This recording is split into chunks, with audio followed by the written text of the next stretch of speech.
Pizza presents SCP. The Steve Dangle Podcast with your hosts, Steve Dangle and Adam Wilde. Gentlemen. Adam? Happy Clinchmas! Yay! And happy Clinchmas to all the teams. All 16 NHL teams. No.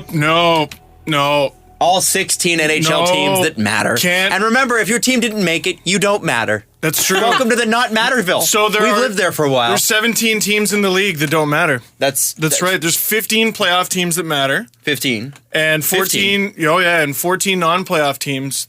Are you counting the Vegases? Oh, no. I'm talking about the Leafs because they're swept, guys. They're swept. They're going to lose in 3. Haven't you heard? Haven't you heard that the Leafs have already lost to the Washington Capitals? Haven't you heard? Well, if anybody's Steve Dangle Podcast NHL bracket challenge is done, you could actually predict that happening. Ooh. Right this very second. Jesse, can you send me that link, by the way? Because I want to open it later in the online portion of the show. I'm going to do that because I'm chilling with you guys until Mrs. Dangle gets downtown. Because we're going to the Jays game because she bought home opener. Remember when she bought all those tickets? You didn't know? So yeah, how many tickets to the Blue Jays you have this year? It's very unfortunate. She tripped, fell, and bought 30 tickets. So she bought 15 pairs of tickets. Okay. If the average ticket cost is $50. I don't want to talk about it. 50 times 30. If that's the average. No. But it was where more. Where are you sitting? It was 3 times as much as I thought it would cost. Where are we sitting? Because you got 3 times as many tickets as you probably thought you were going to get. 5 games is okay. Well, she said she was, hey, do you mind if I buy a flex pack? And I'm like, go ahead. Because I thought she meant 10 tickets. Because I had bought a flex pack in the past and it was 10 tickets. They're like 6-game flex packs. And then I see, it was like $650 for 12 pairs of tickets. Whoa. And I remembered like looking at my credit card and going, what? What is this?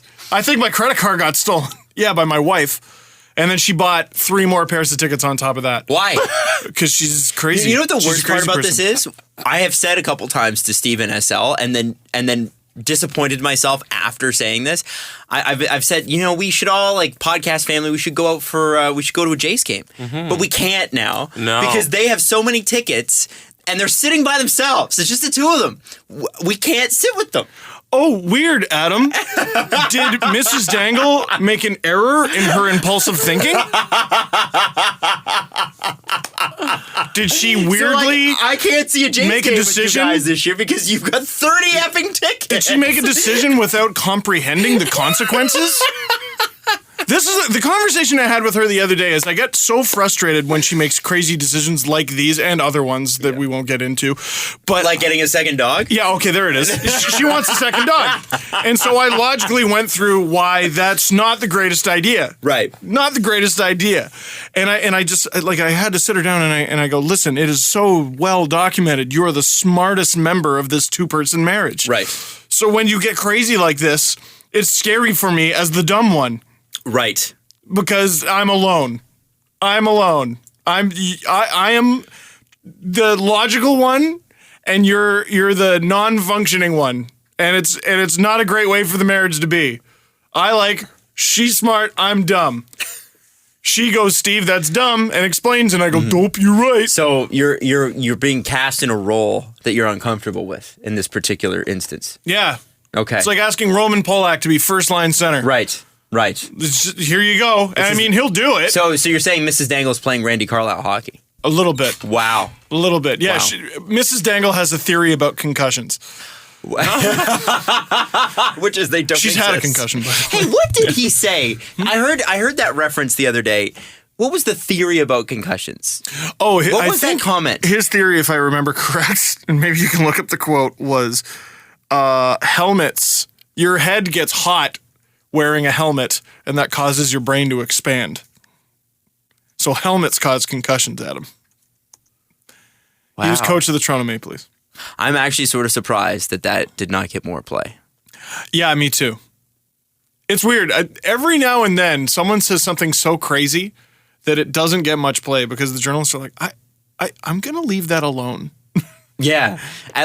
Maybe he didn't mean it that way. Maybe he was kidding and I didn't interpret that. I'm just going to leave it alone. Right. Yeah, that was okay. nuts. That was hey, nuts. So we're going to go through today, and I'm going to get back to doing this a little bit more. I'm going to outline the show, what we're doing. Okay, so yeah. obviously we're going to go through all the playoff series quickly. Obviously, we're going to focus on the Leafs and Caps a bit because we're a Leafs podcast. But Yes. we're also going to go through the rest of the series that matter less, you might say. Oh, 100% less. We're going to talk Some about other- Black Monday in the NHL. Holy Pink jumping. Slip Monday. Yeah. Wow. Lots of stuff there. And That's crazy. oh, man, half of my show outline was deleted. I don't know how that happened. Oh, that's good. So that's fun. Wow, what happened? Are you serious? Yeah. Oh, no. Oh, that sucks because I spent 3 hours last night prepping the show. That's fantastic. That's okay though. Is it in your I know drafts? my last couple links where it's going to be fun. Okay, good. We're going to live. So we'll start with the Leafs and Caps. Yes. Leafs and Caps, which, I think it was Bobby Cappuccino on Twitter who wrote an entire article about how the Leafs should see this as a failure, and now he's going to have to, worry about who they're drafting at 17th rather than first overall. Oh, Bobby. What we have here is a pretty lopsided on paper matchup. Totally. That is what happens when the team who squeaks in at the very last moment takes on the President's Trophy winner. That's what happens. And it's like this every year. We have this every year. President's Trophy winner, team that just squeaked in. Yeah, I mean, sometimes it doesn't quite work out that way because East and West, guess what? This year, you got the Leafs squeaking in, and you got the Caps, President's Trophy winners. So, in how many games will the Caps win this? Well, not so fast, boys and girls. Not so fast. Because, again, you got to remember it's the Washington Capitals. The good and the bad. The good being they're the best regular season team since 2009, probably. They've, what is it, their second or third President's Trophy in that time span? Yeah. They're absolutely unbelievable, and they have this tendency to screw things up in the playoffs. In fairness, they have the tendency to run into the Pittsburgh Penguins and Yaroslav Halak in the playoffs. Yeah, that one Yaroslav Halak year where it looked like Carey Price might get traded. Yeah, where they beat the Caps and then the Penguins. Can you imagine that would have happened, by the way? Dude, no. It almost sort of did. Well, and that was one of the most choose Montreal. It was one of the most improbable runs. I know. It was one of the most improbable playoff runs we've seen in a very long time. And they were defeated by another improbable playoff run in the Philadelphia Flyers. So that was crazy. Another thing, I look at the head-to-head matchup. That is important in this one. If we just look at how the teams performed in the regular season, then the Ducks and Flames matchup looks really even. I think Flames fans hate that matchup because the Flames haven't won in Anaheim in how many years? I don't It's remember. been a while. I don't remember what the stat is, but okay, the last time the Flames lost in Anaheim, which was only a week or two ago, the fans in Anaheim chanted, "You can't beat us," or no, "You can't win here," That's really funny. because they can't. Because they can't. They've had a brutal time. So I think there's more factors at play than just regular season performance. Now, this particular season, Leafs versus Caps. You would never know, based on how people are calling this series right now, that it is 1-1-1. It is the early season Leafs taking on the Washington Capitals, who I think might have been without Nicholas Backstrom this game, so Yep. I will give them that. The Leafs won 4-2. Matt Martin scored on a beautiful breakaway. Braden Holtby with the loss. Leafs win 4-2. Well, I expect Matt Martin to score multiple times on breakaways in game one. I absolutely do as well. I think that's going to happen. I think Matt does too. Oh, More yeah, importantly. absolutely. Austin Matthews with that ridiculous behind the net goal to Leo Komarov, where he pats Brooks Orpik on the shoulder and says, "Good job." That was great. Yeah, Leafs cough up 3-1 goal leads in that one. The Caps win 6-5 in overtime. Asterisk, Braden Holtby got yanked after the first period, where he allowed 3 goals. And then the lone Leafs regulation loss against the Caps was second half of back-to-back in their miserable 5 games in 7 days stretch. So I look at the first game. I go, you give the Caps that one, actually, because, I mean, anytime you're missing your number one center, that's a bad time. I look at the second one and I go, damn, that was an even game. That was a very even game. I look at the third one and I go, well, you give that to the Leafs. Come on. Come on. Look at the scenario. Come on. I get it. The way I see it, it's a closer series than people give it credit for. Now, you can get swept in a close series, or you can lose it in 7 games. You can win it in 7 games. You can win it in a sweep. It's the playoffs, where dumb happens, where goofy happens, where crazy happens. Enjoy it. Just enjoy the series. Now, I I am so down goes Brown. I think nailed it with a tweet As always. on Sunday. Nailed it. Frustratingly good. He said he basically tweeted. Really looking forward to that Ottawa Senators series, and then checks Twitter. Ottawa Senators Leafs series. Checks Twitter. So glad that series never happened. And it's so 100%. true. 100%. It was already starting, and it was both sides. It was not one side over the other of just the belligerently stupid tweets going both ways. Now, I would love to see an Ottawa Leafs series. The Twitter verse, though, I don't think can handle it. I don't think we're mature enough on Twitter to handle that. Or will ever be. It was bad. People were talking about, isn't it crazy that the Leafs are the only team to make the playoffs and not win more games than they lost, and like a whole bunch of, and like I think Bonk's Mullet on Twitter was like tweeting a bunch of stuff that just to enrage Leaf fans. He's just a big Sens fan, so like I mean he's supposed to do that. Yeah.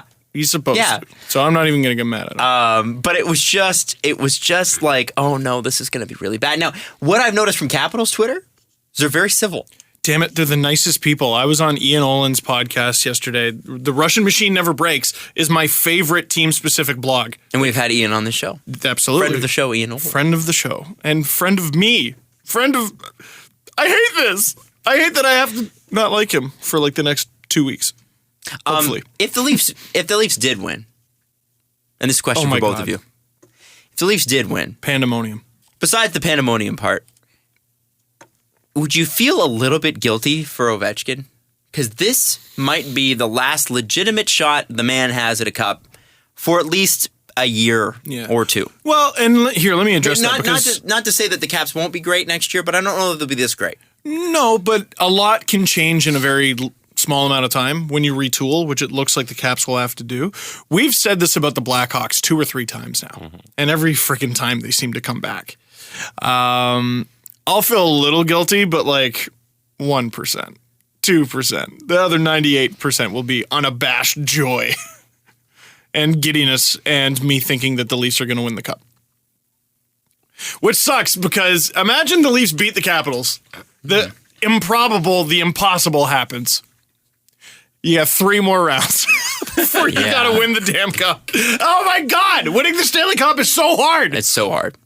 Making the playoffs is hard enough, man. The Leafs had to be the healthiest team in 40 years to make it there. Well, what about Robitaille, Lupul, and Horst? Shut up! They had to be the healthiest team in 40 years to make it there. And now they have to go through 4 rounds? Ah! Steve, you were reading a stat before we started the show, speaking of health. Can you read that same stat? Yes, I literally just clicked off it. Crap. Do you have it up? I do. My stupid fat Italian thumbs. Joe Smith from the Tampa Bay Times. Leafs had 9 players who played in all 82 games. Nylander had 81 games. The Tampa Bay Lightning had 0. So they basically had 10 perfect seasons. Yeah. Except Nylander missed 1 game. 1 game. So 11. Yeah. No. It was 9 perfect, and then basically, Why don't I just say 9? And Tampa had 0. And Tampa had 0. Now, this is my thing. I'm very happy the Leafs are this good. Incredibly happy. Incredibly happy they made the playoffs. But looking forward, and I hate to already look forward to next season, I don't think the playoffs are a lock. They're not 100% lock, because this season we discovered that it's not a lock for anybody. Florida took a lot of grief this season, and they're still taking more grief because they've shuffled again. Which we will get to. Of course. But we can't deny that they were derailed by cataclysmic injuries. Not just man games lost, who the man games were. They were bad. Tampa was, the most injured team in the league, possibly? Yeah. One of the most. Yeah. And again, quality of the player. Stamkos, and I compared them in a video. I compared them to a zombie ripping off its own limbs so it could run faster. They still almost made it. Go look at the standings. The Leafs slammed that metal door in a zombie movie at the last moment. Tampa missed by 1 point. All those injuries, they missed by 1 point. They're going to be a good team. They're going to be a good team. I would argue they're a better team than the Leafs, no questions asked, when healthy. The Leafs were historically, unbelievably healthy. Tampa was, oh my God, do they have any players left hurt? They were Montreal Canadiens last year. Yeah, a little bit. A little bit. And then Montreal friggin' makes it too. Yeah. So many things can happen. Montreal can fire their coach and be incredible. Which is and not exactly fall what out of they've first been. in the division. And not fall out of first at all. Yeah, I know. They fired their coach, didn't fall out of first. And Gerard Gallant gets fired. That's outrageous. Michel Therrien gets fired. I see it. Anyway. Yeah, it's very, very, very interesting. You know, I think watching Florida and watching Tampa, both teams in the state of Florida next year, is going to be very, very interesting. Absolutely. See what they can do. Thank God we don't have to deal with them now. Yeah, the Atlantic, not our problem. For as soft as we've claimed the Atlantic has been this season, I think that's wrong. The Atlantic's no joke, man. Mm-hmm. When all teams are healthy, it's no joke. And I say all that to say this. So there were the line rushes today. Ben Smith with JVR and Mitch Marner, which is just placeholding for Bozak, who is clearly battling something and has been for a couple months now. Martin Marincin is in, and Alexei Marchenko is in. Both Polak and Zaitsev both Polak and Zaitsev were not at practice today. That doesn't mean they're out. Exactly. And Freddie Anderson returned. Most important part, probably. And Levo was playing D. Just yeah.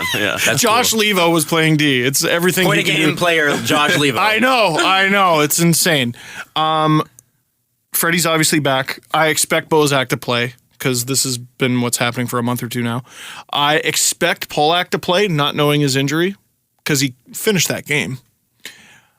Zaitsev, I don't know, man. He was pretty wobbly. And now I look at that lineup without Zaitsev in it. Put Bozak back in, put Polak back in, and I go, so many things had to go right for the Leafs this year. I think fully healthy, they give the Caps a hell of a time without even just Zaitsev. That's a tough sell. Is this an opportunity to, considering what Zaitsev is as a defenseman, is this an opportunity for one of the young defensemen from the Marlies who are also going into the playoffs to come up and play a role like that? I would love to see that. I'll be honest, Marchenko has been, to me, better than Marincin, but I haven't been impressed with the play of Marincin very much this year. I was last year. I'd probably take Marincin over Marchenko. Would you? Again, it's right hand versus left. hand. Putting guys on their off side has been miserable whenever it's happened this season. Boy, oh boy. But it's the playoffs. No one's going to feel any sympathy for you. No, you got to go and do it. Doesn't matter. Results are what matter. Yeah, President's Trophy, who cares? Injuries, who cares? Go out and do it. Yeah. I want the Leafs, again, there's no pressure here. You're playing with house money. No one expected you to make it. You're playing the President's Trophy, winning Caps. They have to win. You don't even need to win the series to gain respect. You lose in 6 or 7. People go, whoa, it took 6 or 7 for the Caps to eliminate the Leafs. Almost like the Raps against the Cavs last year. Yeah, Cavs in 3 and all that crap. Then the Raptors tie it up 2-2. Whoa! And at the end of that, whoa! Stephen A. Smith even jumped in. I'm just saying. Now, it would have been much nicer to win that series, obviously, and it was the 3rd round, so slightly different context there. Yeah. But the Leafs don't even need to win the series to gain a little bit of respect around the league. They don't need to win a single game. They have the respect of everyone around the league. Mm-hmm. But they should win. They should. They're going to get, I say Caps in 6. I don't want to say that, but Caps in 6. I'm with you. Caps in 6, I think. I hate it. I hate it too. I have to say I was very, very disappointed, as I'm sure they were, that they didn't win on Sunday night. They should have won that game. Let's ease into it. Like, I'm with Down Goes Brown. I was not ready for a series with the Sens. Even though the Leafs have an exponentially higher chance of winning that series, for my heart, for my cardiovascular health, I'm glad it's Washington. Well, are there lessons to be learned from the Caps in this particular series? So let's say you got a bunch of young players against a group of guys who aren't growing, they aren't tinkering, they are polished. This is what greatness looks like. Mm-hmm. Absolutely. This is what I wanted for a long time. I want the Leafs to go through the ringer. This is what the Penguins had to do. This is what the Blackhawks had to do. I'm sure you could go through the list and there's a bunch of other teams. This is what they have to do. You're the young team, you think you're great, you head into the playoffs, and then you find out what great is. And you have to go another level. There's a great story And again, different context because it's the Stanley Cup final. But the young Wayne Gretzky Oilers This story. are going up against the Dynasty Islanders, who are in the middle of their dynasty. And the Islanders win. I don't remember in how many games. I don't remember the year. Whatever. The Islanders win. And Gretzky's walking by the Islanders dressing room. And he sees, he expects to walk by a giant champagne party, spraying everyone, drinking out of the cup. No, what he saw was a bunch of broken men on the floor stretching out and getting iced and just dead from the sacrifice that they had to make to win that series. The cross checks, the slash, the puck blocks. I mean, Jesus, it was the 80s. You imagine what those guys had to go through with their doily pads and wooden sticks and no penalty calls? Cross checks must have hurt exponentially more than. Oh my God. Like those sticks, when I started playing hockey, those adult male sticks were huge. Yeah, they would just sculpt on your spine. Yeah, in front of the net. That was fun. They were like sounded rolling like pins. fun. Yeah, and Wayne Gretzky sees, I thought I was trying my hardest, but it's that. It's that. And then I think the next year or 2 years later, Oilers play the Islanders again. Year. Was it next year? And then the Oilers win the Stanley Cup. 1984. I'm not trying to compare the Leafs to those teams. I'm just saying you think you're there, you think you're at another level, and then you discover your princess is in another castle. Just saying. Right. Or they might be the Caps. I mean. But here's the thing. So they beat the Caps. Then they have to play the Penguins. Great. No, they play Columbus. Oh, you think it's Columbus, Yeah. eh? You think it's okay? So That series is why don't we go to that that's a series? rough one. Why don't we talk about that series Sure. next? Because that is going to be a slugfest, right? Oh, they hate each other. Columbus is just such a dastardly, pesky team. That is the type of team where you could say, do you think your team is better on paper than Columbus? And you go, yes. And then, okay, do you want to play Columbus in the playoffs? Oh, absolutely not. You don't want to be locked in a cage with them for 4 to 7 games. I didn't want to be locked into a cage with them for the last game of the season. They took out 2 defensemen. Damn it. Yeah. They took out, and I mean, I'm not trying to blame Zaitsev. You never want to blame a guy who got hit and hurt, but there were, 2 seconds left in the period when Foligno hit him? When you're running the 100-meter dash, you run for 110 meters. Mm-hmm. You run until that race is over and then some, because you might get decked. And maybe there was a little lesson there. The Penguins, who are already a very broken team, now have to take on a team that breaks people. Will Tom Cicito start? No. Because here's the thing. The Penguins are injured, but here's the other thing. Tom Cicito sucks. So I don't think he's going to play. I mean, it would be interesting if Tom Cicito played. I'm not even kidding. I'm not even just saying that because of what happened with Freddie and what happened with everything else that Tom has done in his career. Do you start him game 1 just to tenderize the meat? I wonder. I mean, like if there is. I love this. I love this. We get to talk about the playoffs on this podcast. Really cool. I love this. Yeah. This is the first time in the history of our show This that is. the Leafs have been in the playoffs. We crossed a threshold. This is the best. made it. We I made love it. With Tom Cicito in, does that not create? Not necessarily. Like he's going to play 2 minutes, but like, is it? Well, this is the thing. When he's on the ice, is it a bit of a distraction that Columbus goes after him rather than no? I don't think you want to be doing that in the playoffs. No, It's too crucial every moment. Now, Dubinsky gets into some shenanigans after the whistle. Guaranteed. Who goes after him? Or is it just you have to deal with Brandon Dubinsky? well, I try don't and score know. a goal. I don't know. On Pittsburgh, they're very much a skilled team. They're tough. And if they go with the same lineup as last year, okay, so you drove the Crosby line nuts. Now deal with the Malkin line and deal with the Kessel line. Okay, you drove the Kessel line nuts. Now drive the Crosby line and the Malkin line nuts. Okay, you drove the Malkin line nuts. Okay, now drive the Crosby line and the Kessel line nuts. You're doomed. But they have no one on defense, and their number one defenseman's out. Well, and this is the thing. Oli Mata.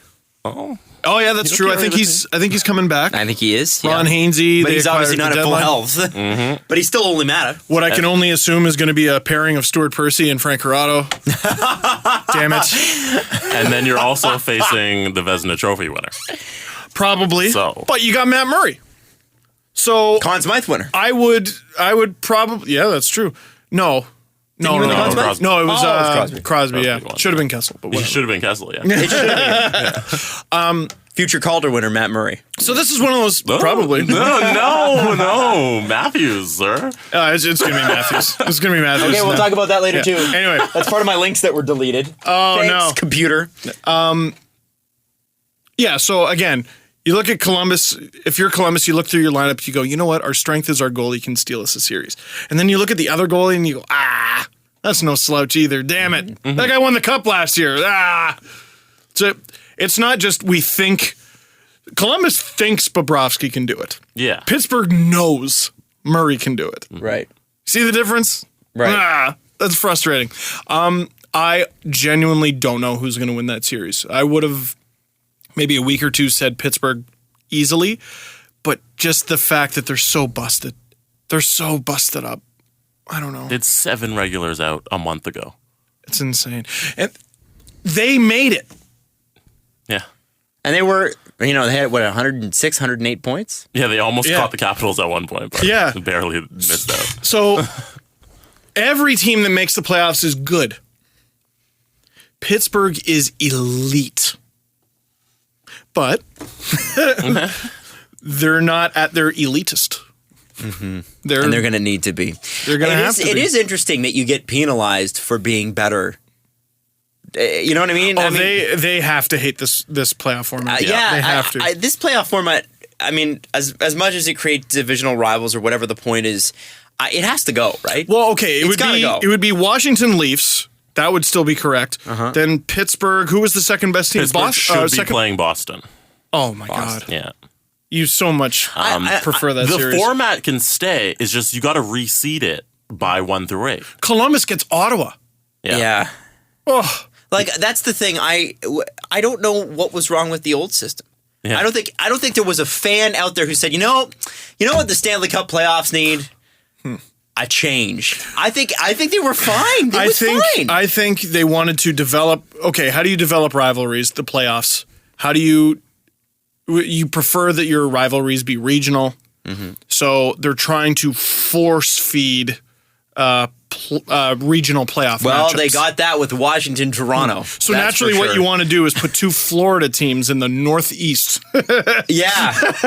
I don't know, and neither of them. And made also, it, what an so. unfortunate name for the division, considering it's not even the Northeast. No. Well, it's the Atlantic, but it's basically the Yeah. old Northeast. Northeast. I don't know. I Pittsburgh and Columbus got shafted here, big time. They did. Probably more than anyone else. They did. Well, yeah. Now, I won't. But on the bright side, us as fans get a bloodbath in the first round. Right, and I think that will be. It'll be like Pittsburgh Philly 3 or 4 years ago, whenever they last met, which was just amazing to watch. I think this is going to be one of those series, and I think whoever comes out, I feel like it might be, now that the more that I think of it, it might be Columbus. However, the one thing that Columbus doesn't have for them is experience. And I know that we overrate experience, but there is something about that pressure. There's something about being in that situation. You can practice all you want, but until you've been there a few times, you don't feel comfortable in those shoes, right? It's possible for something to be overrated and relevant at the same time. I've said it 1,000 times. I think that was part of, besides the fact that the Bruins were the vastly superior team in 2013, part of what they had on the Leafs was they knew what they could get away with. And they knew how to do it. Brad Marchand's a master of that. And getting fined sometimes. Columbus does have a coach who's won a cup. Sure, absolutely. I just wonder with the and that will undoubtedly help them. The last time John Tortorella won a Stanley Cup was the last time the Leafs made the playoffs in a full season. Illuminati Coincidence? confirmed. I think not! I guess that means Columbus will win the cup this year. Whoa. Imagine all the dumping on them we did this summer and they make the Well, cup. they've already. I think they've already made us look foolish. They don't even need to do. They don't even win a game in the playoffs. We still look pretty foolish. The first month of this season was rough for me, man. Why did the Habs go out and get Weber? He's like leading the league in scoring. I'm like, come on! Columbus, first place. No! Vancouver went on that run for a little bit. They won 4 games in a row to start the season. Without holding a lead. Yeah, that's right. They got 8 points without holding a lead. It was ridiculous. That's crazy. And they still... Imagine the Leafs had been able to get eight points. We held leads. We held multiple leads and couldn't get 2 points. Oh, and this is the thing. I saw someone in the YouTube comments on my, I think it was the last LFR of the season. If the Leafs don't cough up a 4-goal lead to Winnipeg in the third game of the season, they get Ottawa. Yeah. That was the top comment on that video, by the way. Oh, I know. Hey, you don't cough up a 4-2 lead with a few minutes left to the Chicago Blackhawks, you get Ottawa. Yeah. If you don't cough up a 3-0, you can't look at it like that, though. You can't rewrite history for every team and be like, hey, if you won this one game, then if you don't lose in the shootout to Phoenix or to Arizona, damn it. Or to Colorado. If you don't lose in regulation to Colorado, if you don't cough up a 3-0 lead to New Jersey, if, how many more do we got? If you don't cough up a 2-0 lead to LA... We're 1-8 in the shootout. You don't take one of those games. Is it 1-8? It's 1-8 over the course of the year. Hilarious. Get one win. Go 2-7. If the Leafs were to cut their overtime losses in half and be on average with every other NHL team, which loses between 7 and 10 a year, the Leafs would be a 100-point team. So there's where next year is so hard to predict. Yeah, so they're not going to be as healthy. Probably going to be better in the shootout. You have no idea who they're going to sign, trade, lose, whatever. There's a lot going on. It's good times. Good times. We left the Columbus-Pittsburgh series to talk about the Leafs. Oh, yeah. So that's going to be a bloodbath. We're going to take a quick break. We're going to come back. And talk about more playoffs. Talk about more Eastern Conference, and then we're going to hit the West as well. The West. I just want to say, the playoffs start tomorrow, and the Leafs are in them. Yay. Let's just talk about that for a second. Yay. It's sinking in. Yay! Boston, Ottawa. What kind of series can we expect from those two? Because you've got Boston that seems to be hanging in there in terms of their dynasty might be, or their potential dynasty might be over, but they're still a very powerful team. It's funny. They outside of Pasternak, who's unbelievable, they have a lot of nice young pieces, but they don't look like on that level. You know what I mean? But they're still really nice young pieces. So I wonder if Boston goes for more of a retool sort of thing, because there's not much point getting rid of Bergeron or Marchand, certainly not. You just signed Backus. Well, that's a rough contract. But you got Chara, who's probably done, but outside of that, you don't have too many seriously busted up graybeards. And then Ottawa's so hurt. Ottawa's so hurt on the back end. Carlson can't be at 100%. Cody Ceci can't be at 100%. Mark Mathott's not even back. So that's rough. MacArthur just started playing his first games of the season. Zach Smith is out. So you're missing a center against a team that has some pretty nice centers on it. I give Boston the edge in that one. But, as Andrew Berkshire pointed out on Twitter, Craig Anderson just has a tendency to turn into the Megazord in the playoffs. Once the playoffs start, he's just another beast. So I think Boston probably beats him with experience and the fact that Ottawa's so hurt. Asterisk, Craig Anderson. Not to look too far into the future, but I am looking forward to the next Ottawa-Pittsburgh matchup, whenever that may be. Why is that? Due to the Sidney Crosby, Mark Mathot slash. Because whether or not... Someone's going to do something dumb. Oh, yeah, because no matter what, it was a normal-looking slash, I think, that caught him the wrong way. I really do. I think that, there's a million different slashes over the course of a game that could have easily led to that, although none of them do. Here's a question. Who has the first controversial incident of the first week of the playoffs? There's always one. It always comes someplace unexpected. I think it'll come from the West. Mark I think it'll Stone. be like the Blues Wild series or something weird like that. Where Maybe. You're like, wow, I wouldn't have expected that Maybe. from them. Okay. But we'll get to that in a second. Montreal, New York. This is a closer series than I think people give it credit for, considering that the New York Rangers were almost on par with Montreal in terms of points. But the Rangers were so cold since March 1st in comparison to the Habs, who were the hottest team in the East. Caps probably go in hottest team in their last 12 games or whatever, but since March 1st, since basically Claude Julien came on board, the Habs have been on fire. They've been unbelievable. I give it to the Habs. Really? 100%. Wait, how many games? 5 or 6. I'm serious. I might be wrong. I might be totally wrong. Again, the Rangers have a lot of guys who have that extra gear. Chris Kreider in the playoffs is just misery. Lundqvist finds another gear, even though he's trended downward a little bit this year. Alain Vigneault is a fantastic coach. Yeah, I mean, they're not guys that've been there. Zuccarello, Nash, all these guys who have been there. It's a very good conversation, very good combination of youth and experience.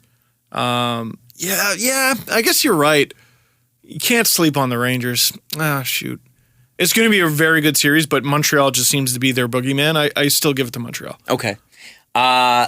Next.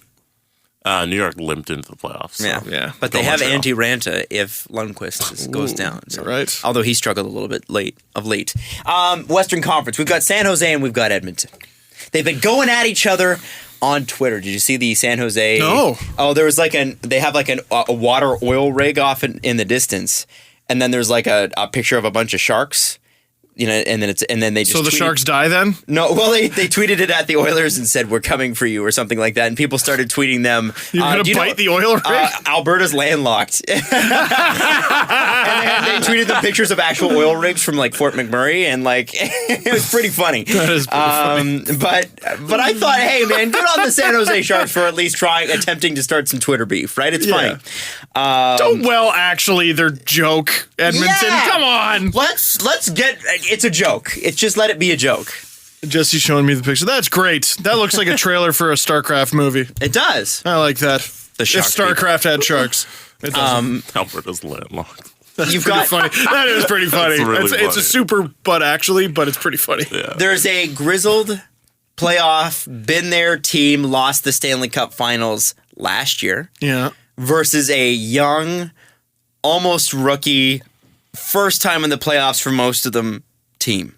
This is the old versus the young. If there is any series besides the Caps and Leafs, basically, that is old. I mean, literally, I think the Caps and Leafs are the only one that's more old versus young. But San Jose's older. San Jose's way older. They are way older. I think they're way bigger, and they're way more outside of like Patrick Maroon and Milan Lucic, who has started to pick it up a little bit. Here's my thing. So I look at the superstars, right? How do you contain Connor McDavid? Well, it's very difficult. Can be done, but you basically have to like triple team him, and then you got to worry about his line mates. Leon Draisaitl, that's going to be a tough matchup, especially because he's not on the same line. With the Sharks, you get Pavelski. He's going to be annoying in front. Couture, I think if he's healthy enough. Thornton is much older, much slower, and I don't even know if he's going to be in game 1 because of that injury. How do you shut down an offensive defenseman? How do you shut down a guy like Brent Burns, who you can't bully? You don't want to block his shot, and he can set up whoever the hell he wants at will. How do you shut down Brent Burns? Like with McDavid, I have a couple theories how you do it. It's extremely difficult. I'm not trying to say it's harder to shut down Brent Burns than Connor McDavid, but how the hell do you shut him down? It's a tough one. You have to really control your gaps on him. You've got to really give him zero space. I don't know if the Oilers have the proper answer for Brent Burns. That doesn't mean they lose the series. And that doesn't mean San Jose's got the proper answer for Connor McDavid. Exactly. This is going to be a very interesting one. There's not a whole lot between the goalies. Martin Jones, a lot of experience, very good. Cam Talbot, really coming into his own. You could argue he should even be a Vezina candidate this season. Would experience in this particular case give you, if you've got two teams that seem to be somewhat evenly matched, although I give the skill edge to the Oilers, only because the Oilers are younger and they're faster. I don't know if that still matters in the playoffs. I think it does. I think being faster now matters more than ever in the playoffs. Especially in the first round. Yeah. When you know your speed is at its fastest. Yes. Yeah, you're not bruised up and hurting sluggish, and dying and slowly dying on skates. Yes. Would San Jose get a bit... who gets the edge in this series? Is it San Jose because they've been there and they've proven they can be there, and they proved they could be there last summer or last spring? Or is it Edmonton, who are this young, upstart, dangerously scary team on offense? Yeah. Particularly one guy. But Leon Draisaitl, I mean, never gets talked about. 70-plus point season. Yeah. Yeah, he was very good. He cost Jack Eichel $2 million. Which we will get to.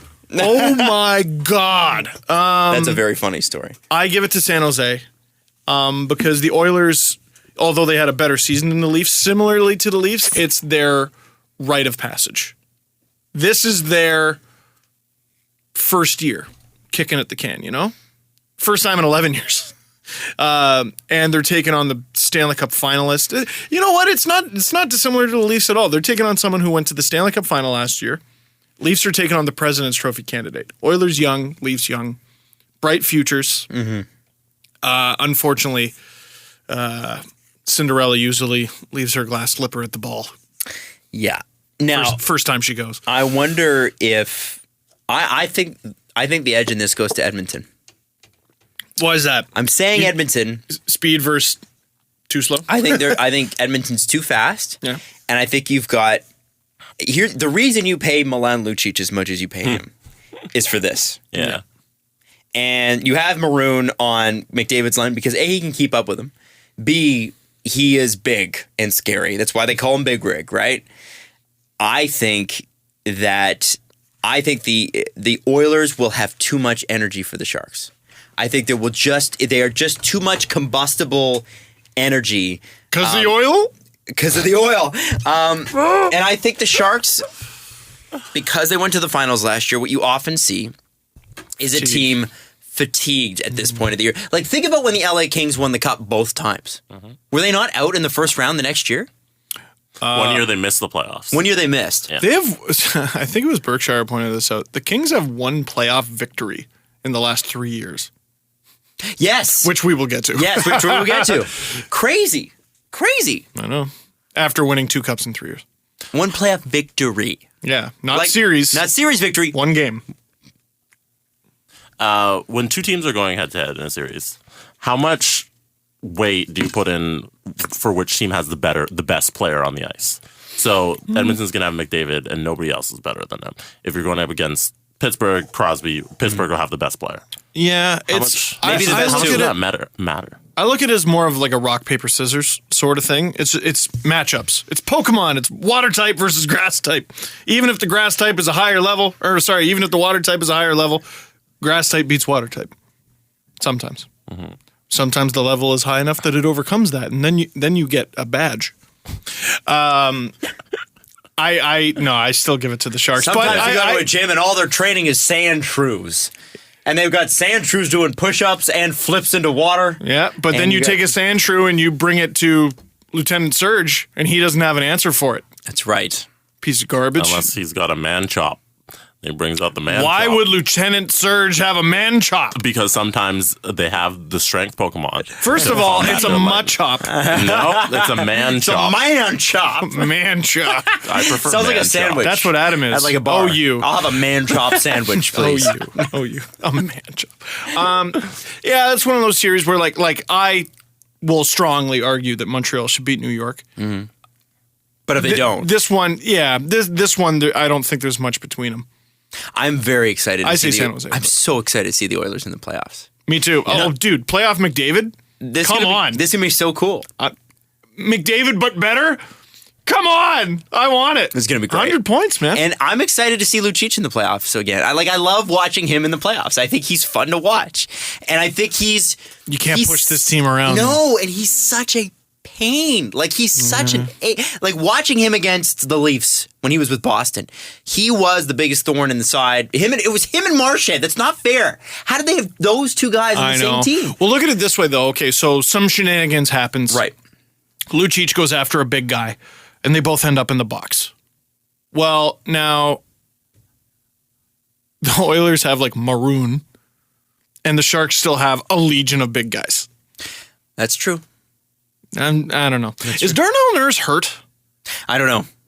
Can we look that up quickly? He's pretty nasty too. Yeah, Be nice to have him. I give it to the Sharks. Blues and Wilds. I'm very excited. Blues and Wild. Why is whatever St. Louis does in the first round always the most boring series? I don't know. To me, this is the boring series. You're nuts. I think this is a boring series. No, This is a Damien. series- Oh, I you am with not your high Damien. scoring. You need high scoring to be interested That there, is not Damo. a Damien Oh, take. stop. Yeah. No, it Oh, is stop. not. How boring. dare you? I love the Blues in the first round. Well, because they always get Chicago or the Kings. Yeah. And I'm always like, underdog. And they never win except for last year. I was like, yeah. Dude, game 7 between the Blues and Blackhawks got Tony X into hockey.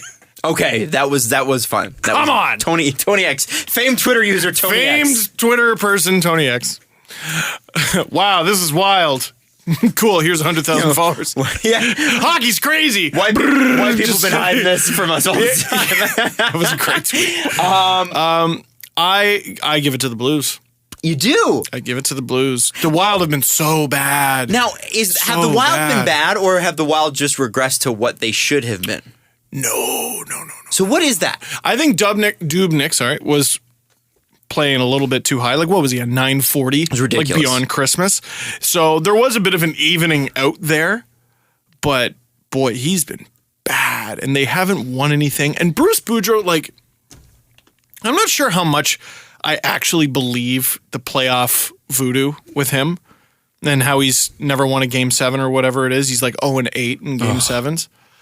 But there's something about body language sometimes. Sometimes. This guy on the bench, if you're a player for him, how do you not just feel the poison just radiating off his body when things are going poorly? Whenever the camera's on him, it's misery. It's misery from this guy. And they've been so bad. Hansel has not been the answer they thought he would be. And the Blues, I think, have actually He's not like so improved hot right now. Oh. You'd say, because of Zoolander? How dare you? Sorry. How dare you? First the Blues and now how dare you? Well, I just I don't know. Here's the reason I call it a boring series. It has nothing to do with. It's just like there's a lack of storylines. But I guess because the Wild have been cold, there's one there. Lack of storylines could be they traded Shattenkirk and still made it to the second round That's true. because they've Good been point. very good. They've been very And good. they fired their head coach.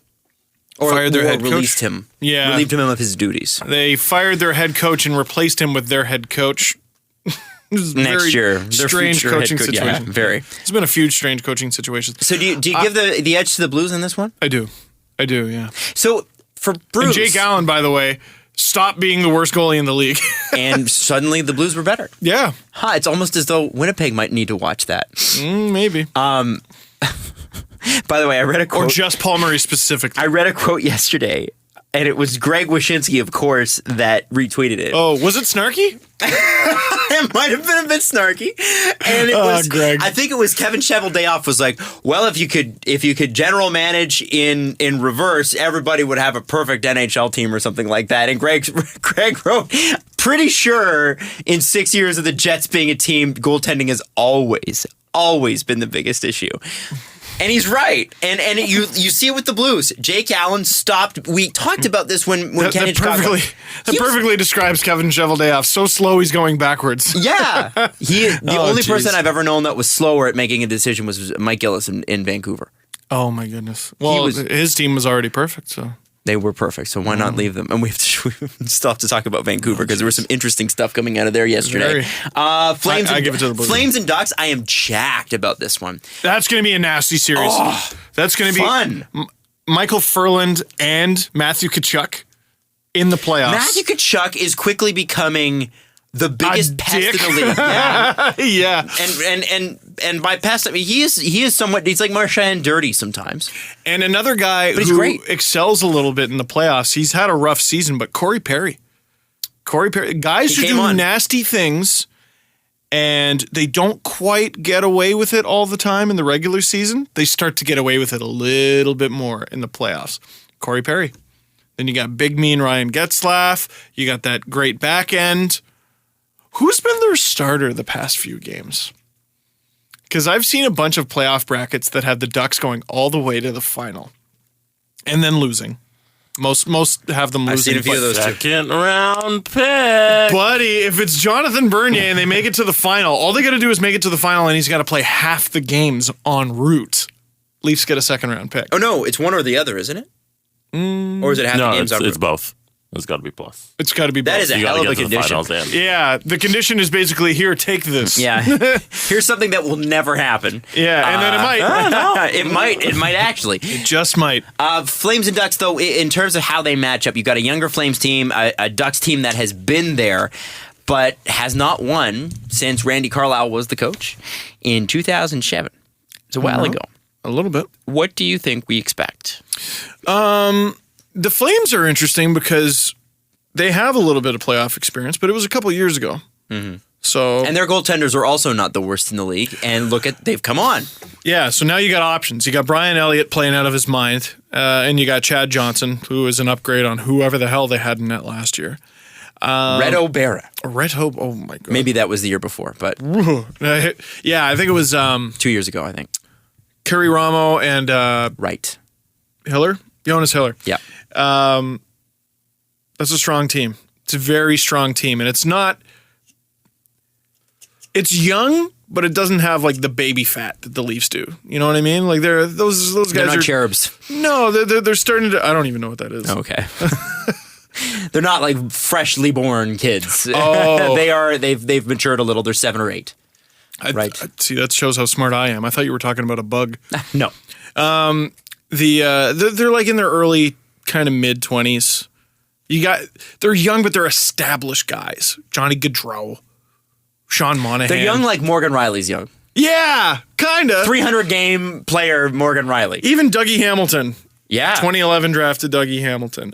They're a good team. They just, I would gladly say Flames in 7 or something like that. But they got this voodoo about the Ducks, man. They got this thing about winning in Anaheim. I think I think that's regular season only. I think you leave that in the regular season. I remember there were many games, many games where in and this is a long time ago, but when Ottawa and Toronto were really at each other's throats 10 years ago or more, and then they meet in the playoffs. Toronto could never beat Ottawa in the regular season, I think and the Leafs always would win. One year when it was like 0-8 against the Sens, and then I think they swept them. Yeah, it was like ridiculous. Yeah, it was so silly. So I feel like the Flames will douse that one right away. That will be something that they take care of. Goaltending's so important. Yeah. It's weird, though. Both of these teams have goalies who can do it, but don't always. So you got Elliott and Johnson against Gibson, and Bernier. Now, if Freddie Anderson was in net for the Ducks, I'd give it to the Ducks without hesitation, but I think the Ducks will pull this off, but this is one of those ones where I don't think it's written in stone. Well, I mean, none of them are. So you think it'll be a long series? I think, please, for the benefit of the sport, let's have this one go 7. Yeah. I have this one going 7. We got to leave the radio portion of this show. Okay. Didn't even get to every series. Into the online portion, we're going to talk about the Hawks and Preds. And why the Blackhawks are going to lose in the first round. What? Plus Black Monday. This has been the Panago Pizza Steve Dangle podcast. It's what's on the inside that counts in terms of Panago. That's the worst reading of that line I've ever done, but it's Panago. Thank you, Panago. We love you. Video won't get it. Steve's a little antsy. It's not Steve's fault. It's mine. Hawks and Preds. You think, Steve Dangle, that the Hawks are going to lose to the Nashville Predators? Yeah, I'm going to try to bring up this here. Maybe you talk about your thoughts on the series. I'm going to quickly bring up Tyler Dello's little thread yesterday. It turned me on the whole thing. Okay, because I tended to feel the same way, but I also think I'm crazy on this one because like PK's had a rough year, but PK hasn't been in the playoffs in 2 years, and I like the way he plays in the playoffs. I also think, to me, the Predators as a team are a little more complete.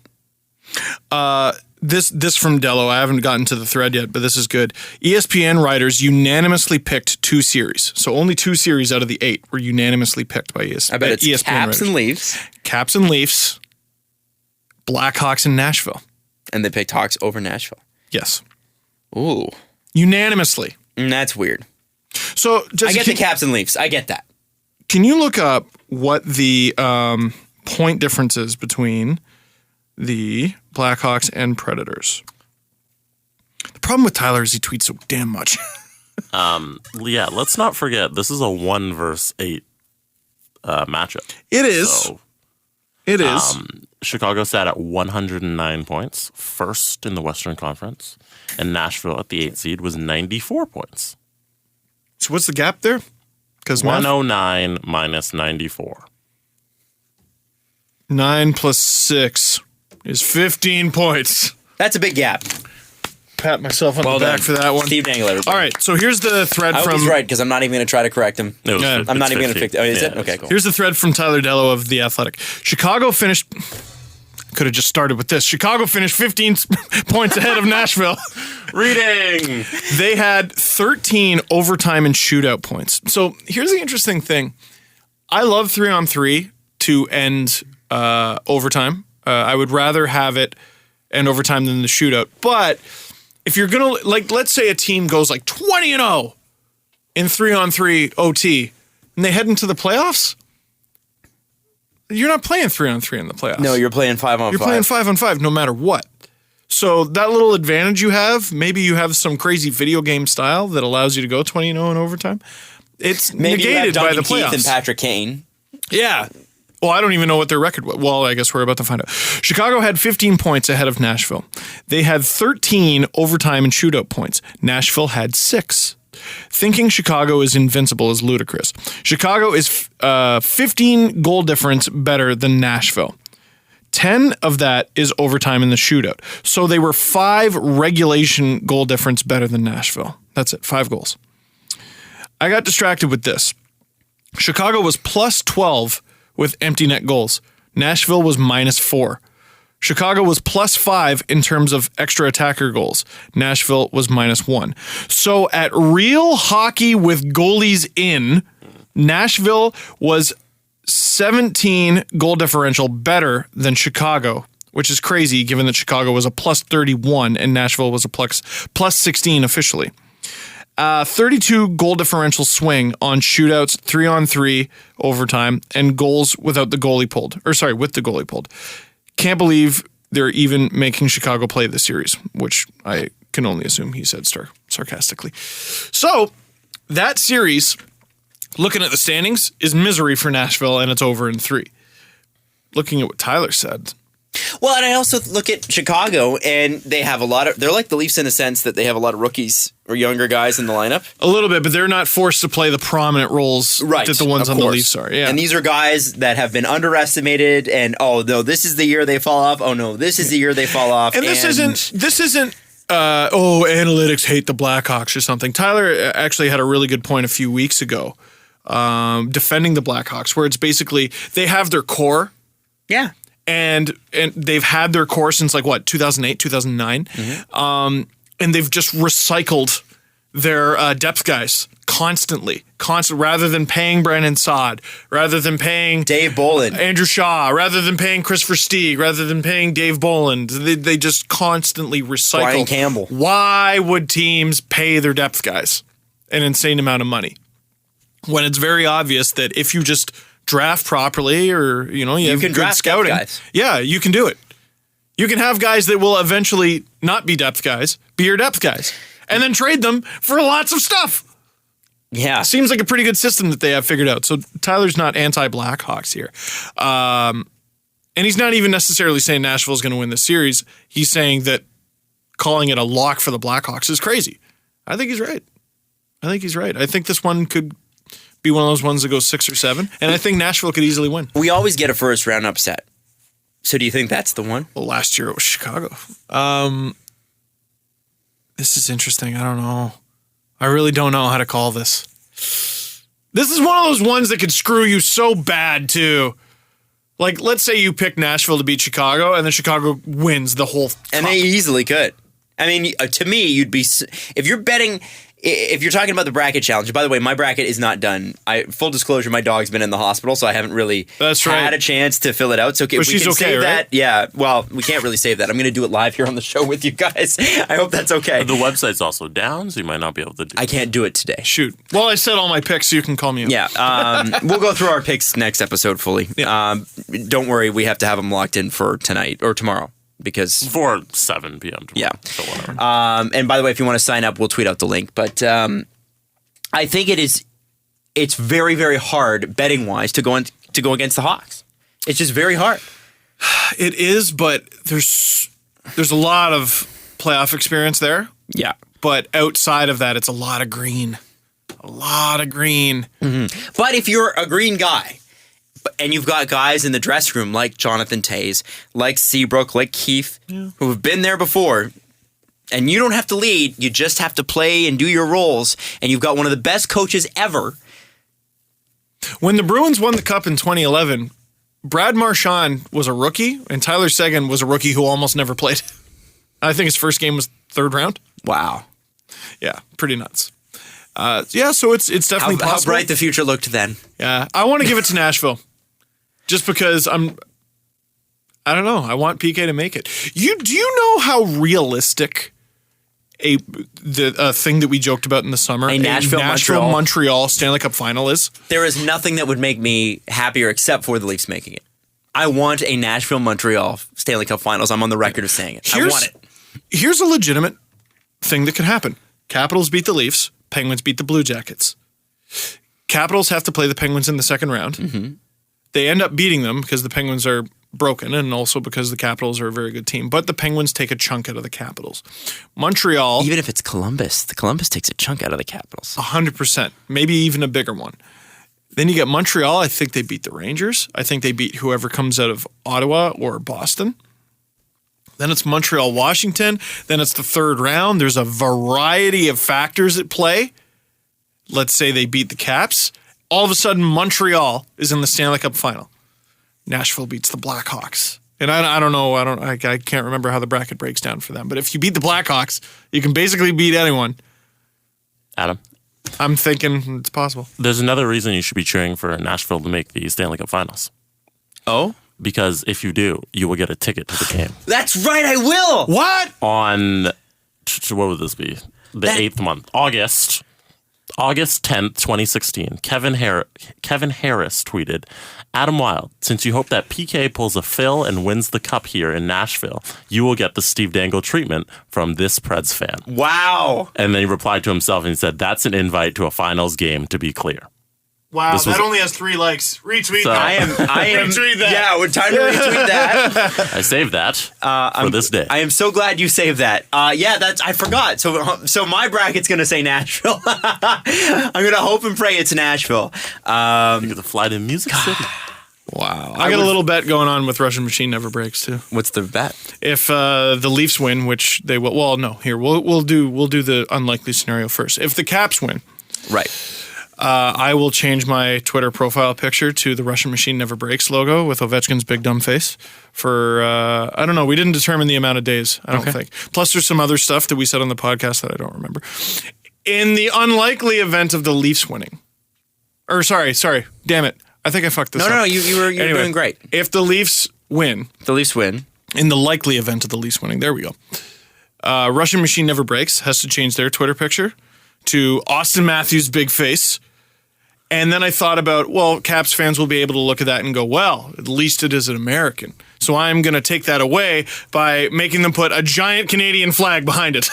Nice. Austin Matthews' face With a Canadian big Canadian flag. Just gonna offend I'm everybody. taking it all away. You're not allowed to have any of it. Take that. Nation's capital, take that. I like that. I like on. that too. I have to pee so bad. Give me a second. So we got to make a phone call. Uh-oh. Yeah, Jesse just said we have a surprise. We do. So give me a second. I'm just gonna dial. Kevin Harris. Did you actually have to pee, Adam? Yes. Yeah, he legit had to be. So Kevin Harris, after I retweeted his tweet, he tweeted something at me. Did you just go, uh-oh, He I've made a said- terrible mistake. What did he say? He said, Jesse Blake is invited too. Oh! Looks like me and Adam are going to Nashville. Apparently, Kevin is loaded. I hope you have fun in Toronto. What's great Watching about us this at is the you Stanley guys Cup are going to Finals. be spending more money than him. That is 100%. true. That is true. But you know what? Worth it. I'd love to see a Stanley Cup Finals game. Yeah, the Pittsburgh game, even though Mike Darnay paid for it, was expensive. Totally worth it. Yeah. Totally worth it. Unbelievable seeing a game of that high stakes. Felt like a bit of an alien as a Leaf fan, though. But was great watching Mike Durning bite his towel. Hi there. Is this Mrs. Dangle? Yeah, can you hear me? Because I'm driving. Yeah, we can hear you perfectly fine. You're on the show. Steve's face. Oh, He is, Now Steve, what? Steve is so disappointed to be talking to you right now. No, because what did she buy? What did you buy? We were talking, Mrs. Dangle. We were talking a little bit earlier about you tripped and fell and bought 30 Leafs or 30 Blue Jays tickets. So we wanted to call and check in, not necessarily about that, but there's something else. Yeah, so, Steven, Yeah. okay, you can't get mad at me because I started a little savings account. And I've been saving a little bit of money. Okay. I really wanted to try and get you a playoff ticket. Okay. So I got you a playoff ticket. Hey! Free stuff from your wife! I got it for Monday's game. Hello? Honey. This is the worst news ever. Oh, it's terrible. You got me a Leafs playoff ticket? What? You got me a Leafs playoff ticket.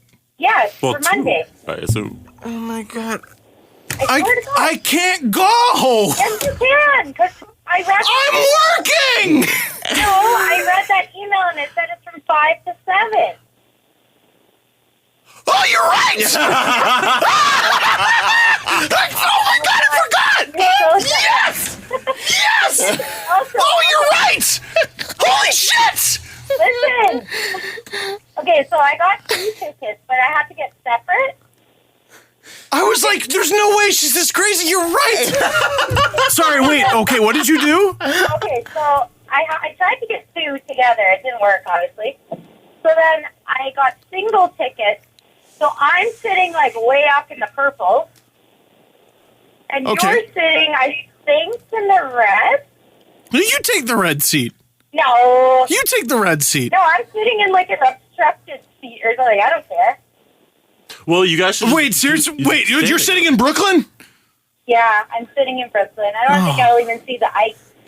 Oh, yes, you will. Shut up. Just find a place to stand. We'll meet up at intermissions. Yeah. Oh, how nice of you. Oh my god, my heart sunk. My heart sunk because I was like, "You're crazy." So Steve, do you want to make that announcement now well, too? yeah, I got to make that. Holy shit, my heart sunk so much. So, you know how there's crazy stuff going on in Maple Leaf Square Yeah. for the Leafs home games during the playoffs. I will be hosting the tailgate at Maple Leaf Square, That is so sick. along with someone named Emily who I haven't met before. But why am I on the floor? I'm on my knees right now. Only from 5 to 7. That's what she said. Set. Oh yeah, I forgot. Jeez, my heart sunk because I'm like, she spent what was probably a fortune on tickets that I can't use See- because I'm working, but I'm not. And you're the best wife ever. Some of this doesn't make sense to me. You're going to see a playoff game, for real. Oh my god. Adam, What? as an employee of Sportsnet and someone who covers hockey for Sportsnet, Right. couldn't Steve just fill out a form and apply for a press pass? Could you not? Sportsnet has told me they could get me press passes before. Playoffs, I don't think so. I've been up in the gondola before. I don't think there's enough space. Yeah, Especially during the playoffs. No, they're probably all reserved already. Hey, can we just take a moment for Mrs. Dangle as the best wife ever? Oh my god. That is so sick. Come on. I'm feeling joy because I'm going to the game, but also relief. Yeah. Oh my! My heart was racing when I was getting it. My heart was racing when you told me you got it, and I thought I couldn't go. Oh my god! Yeah, so I'm hosting the tailgate, and then after that, I was planning on watching the game from Real Sports, but I guess the Monday game I'm going to be at the game. Is that game 3 or 4? No, it's game 1, home game 1. Game 3. Home game 1, so Home game game 3. one. Yeah. Yeah. Oh my god. I figured there will definitely be a game 1, right? Home game 1? Yeah. Oh yeah, there definitely will be. There Oh definitely my will be. God, my There'll be a heart right now. Home game 1 and 2. This is fantastic. Well, I can't talk to you about how much I spent, but Yeah, you can. I'm your husband. I said, listen. Oh my. No, I'm not telling you. I've been saving up for this for a while now. Well, and you know what the great part about You this know what? is, I don't Steve? need to know. The great part about this, don't look a gift horse in the mouth. But also, it means that your fund for getting a second dog is now depleted. So you should look at this as a benefit as well, yeah. right? It's expensive even to get a rescue. It's very like my Bindy's fee was $450. Well, and that's just the fee. Then you have to raise a dog. Yeah, but your fee for getting the dog Which is what I told her. so this is good. It's not the I money. know. It's the 10 years of having a dog. Well, and it also costs money to have a dog. Anyway, sorry. I know girl tricks. What? This didn't decrease her chances of getting a dog. This increased it. No. Listen to that, he'll laugh. I got you playoff tickets. You can't get me the dog I want. I did get you the dog I want. His name is Iggy Dude Dangle. He lives with us. He's wonderful. Anyway, You know SL, what? No, should I deny these tickets? no, you should not. Yeah, deny you're right. these No, I tickets. would Don't be never. dumb. I would never. No, don't even joke about that. Or Come on. Steven. should we upsell them and make a mortgage payment? No. I know. I'm kidding. Yes, fuck that. I agree. Mrs. Dangle, you're a wonderful person, and Steve, I'm so very happy for you. And a little jealous. I'm not gonna lie, I'm a little jealous that you get to go. It hasn't sunk in yet. Well, how could it? You just found out. I didn't think until Monday. No. Yeah, I know. She's like, "Are you excited for the Jays game tonight?" She called me on the train on the way here. And I'm like, "No, I'm doing the podcast first." I'm a one thing at a time guy. Has your wife ever asked you, so you know that event we have next weekend? What are you wearing to that? Oh, yeah. And, I'm like, and I'll be well, like, I don't know. let's I'll find start out with 10 what minutes event we're going to next weekend. What are we doing? Yeah, let's start with what that is. Because I don't know. I'm going? I There's didn't a know that. next weekend? Yeah, right. Like, I wasn't aware. It's very true. Mrs. Dangle, we have another thing to thank you for, but that'll be later in the show, so you'll unfortunately have to hear that on the recorded portion, okay? Yes. All right? Or should we do that now? Well, I guess. She's on the phone. You're right. I found out something yesterday. So we were at Real Sports interviewing Aaron Sanchez. Yes. Just Jesse, Blake, and I. Adam had to tend to his sick dog, unfortunately. And Jesse said something that I did not know because I suck. And I've known this a couple times, but Jesse's very mysterious. Incorrect. He's very secretive. There's just not a lot going on. We missed Jesse Blake's birthday. We did. You didn't miss To be it. fair, I didn't tell you. Jesse Well, there's that. doesn't like celebrating his birthday. Yeah. Right? We went over this. Like Sure. you're not like I need everybody to celebrate the day that I was born, right? What's the Family Guy bit where she's like, me? Oh, the Julia Roberts. I'm not Julia Roberts. It's more of a me. Well, Jesse, as your friends, too bad. It took so I because Bindi was sick, I was gonna go and do this, but Mrs. Dangle actually ended up doing this because if I texted Steve, he would have forgotten. I know I love my friend, but that's the way it is. Yes. And vice versa. Whenever I'm told that, I go, "Hey, yeah." So I said, hey, can you guys pick up some cupcakes? Oh! And Mrs. Dangle's like, nah, dog. I can make some cupcakes. What? Yeah, Thank you. Because you liked that cake that I brought in. There was the banana cake. We made banana cupcakes with chocolate. By we mean frosting. Mrs. Dangle. I was there giving her love and support. Does that not count? Can we just talk about how beautiful this icing my is? God. The icing is beautiful, and the candles that are in it, which I don't know. We None can't of us light have them. a lighter. We cannot so, light them in the studio. SL, thank you so also much. fire. It's Winnie the Pooh. This is so kind. Winnie the Pooh. So Mrs. Dangle with another round of applause for her. And happy birthday, Jesse. Jesse Thank was you, just saying thank how you. hungry he is. Birthday. I was. love I'm you, eating Mrs. them right Dangle. now. I picked the biggest one. Mrs. Dangle, the best. Thank you so much. Okay, you're welcome. I love you. You hung up on her after I told her I love you. That's fair. That's fine. I want to eat one of those too eventually because they too. smell amazing. I'm gonna wait. We're going to talk about Pink Slip Monday or Black Monday or whatever you want to call Monday, starting with the Los Angeles Kings, who... Did we talk about every series? Yes, we did. It always feels like there should be more. It seemed like the era was ending in Los Angeles. It seemed like it was done anyway. Unequivocally. But I would have thought, with the amount of success Dean Lombardi and Mr. Sutter had, that they would have had a shot at rebuilding this thing. yeah. And it's AEO or AEG or something, whoever AEG who owns the LA Kings. Who is it? That's an insurance company? Or? I don't know. And they own the Galaxy as well. Live events. Live events. There you go. they got rid of them. Wow. And what's interesting here, I think, is who they've replaced them with, which is Luc Robitaille as the president, and Rob Blake, who was the assistant general manager for, I think, 4 years. As the GM. As the GM. You got two former players in charge. Right. And what happened in Colorado when that happened? Now. Well, what happened in Tampa? Exactly. Different situations. This could go one of two ways. You have arguably the worst GM in the league, and you have arguably the best GM in the league. Yeah. Both former players. Yeah. There's a lot of former players in there. That it was very interesting, but Kings, I believe, since 2014. So here's how it went. Won the Stanley Cup, missed the playoffs, made the playoffs, won just one game, missed the playoffs, one playoff victory in 3 years. That's not very good, is it? Well, I might be wrong with Leafs that general managers order. have survived more than that. Yes, that is true. But now the Kings are in a crazy cap pickle. Yeah, Jesse here. Well, gave me and the I list. saw the Anze Kopitar contract quoted as a bad Yeah, deal. I was right. Is it possible that I think that Anze Kopitar just had a bad season? I think the whole team had a bad season. Yeah. Like if your teammates aren't getting points, it's hard for you to put up points. It's difficult to get an unassisted goal. There's a reason why they're a little bit rare. You know, generally speaking, you get on a breakaway, it's because someone fed you. Kings didn't have a whole lot of that this year. That was rough. Well, and what's he making? 10.5?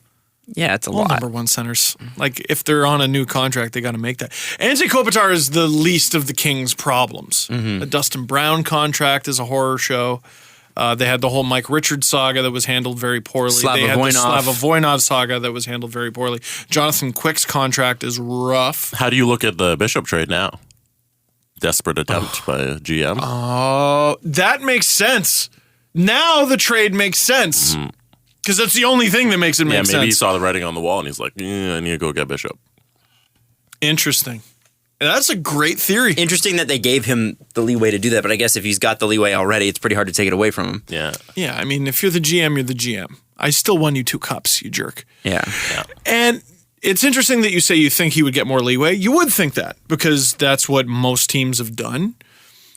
But a smart ownership group sees the writing on the wall. Now, I usually say I don't like when ownership gets involved. I don't. Well, they have to, though. But at a certain point, they have to. Yeah. Well, you can't. Sometimes you do. You have to. I don't like when ownership influences Who's a playing. general manager and who's playing and who's getting drafted and stuff like that. I don't have a problem with ownership doing what ownership is allowed to do, which is firing a general manager. You know, I have a problem when ownership fires a coach. Right.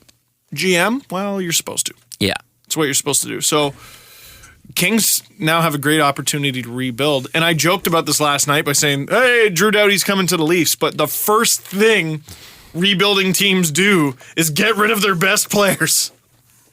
I think Jeff Carter is a very attractive asset there. Dude, he's locked in so long. And so cheaply. Still scored, 25, 30 goals this year? Yeah, you know what? He's good value, but that term, it's very long. It's going to be hard to move. Doughty, you just shouldn't move. Kopitar is now impossible to move. He's still good, but he's impossible to move. Brown is too rich for anyone's taste, I would think. You can't move him. Quick probably can't move. The thing that they said that got Dean Lombardi fired was that he was too married to the guys that weren't your Jonathan Tays, Duncan Keith. So maybe they did say... They got a little too married to the depth guys. Oh. Too much money into the depth guys. Well, dude, they signed... Who was it? Kyle Clifford to 5 years? At 1.7 a year or something? You don't need to do that. And Dustin Brown is a depth guy. Well, and he, best, when he was playing at his best, was still a third-line guy. Second, third, yeah. The Leafs almost traded for him, by the way, the year they won the Cup. Scary. Yeah. How many Maple Leafs players scored more goals than Anze Kopitar this year? Ooh, how many goals did Anze Kopitar have? I'm going to go with he didn't hit 20. So I'm going to say... Okay, Matthews had 40. Kadri passed 30. Nylander passed 20. Marner had 19. Brown had 20.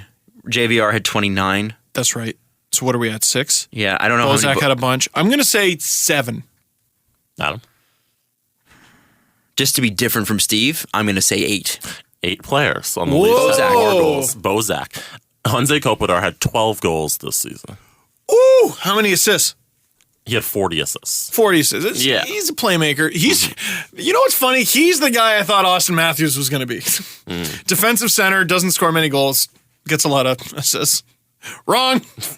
I don't think anybody knew what to make of Matthews. I don't think anybody knew what he was going to be. Yeah, it's so funny. There were so many prognosticators. Anze Kopitar, I heard Jonathan Toews, I heard, all these. As long as it didn't liken him to a guy who was really good offensively, then they were cool with it. Yeah. But it's so funny with a guy with a shot like he has, with a release like he has, with puck handling skills like he has. Work ethic, they didn't think that he would somehow score a lot of points. I don't get that. He was known as an incredible puck handler. I fell into the trap of going with just what you're told. Me too. Which, yeah. I also had never seen him play in Switzerland. Can you bring up the Kings cap friendly? I have it up. There it is.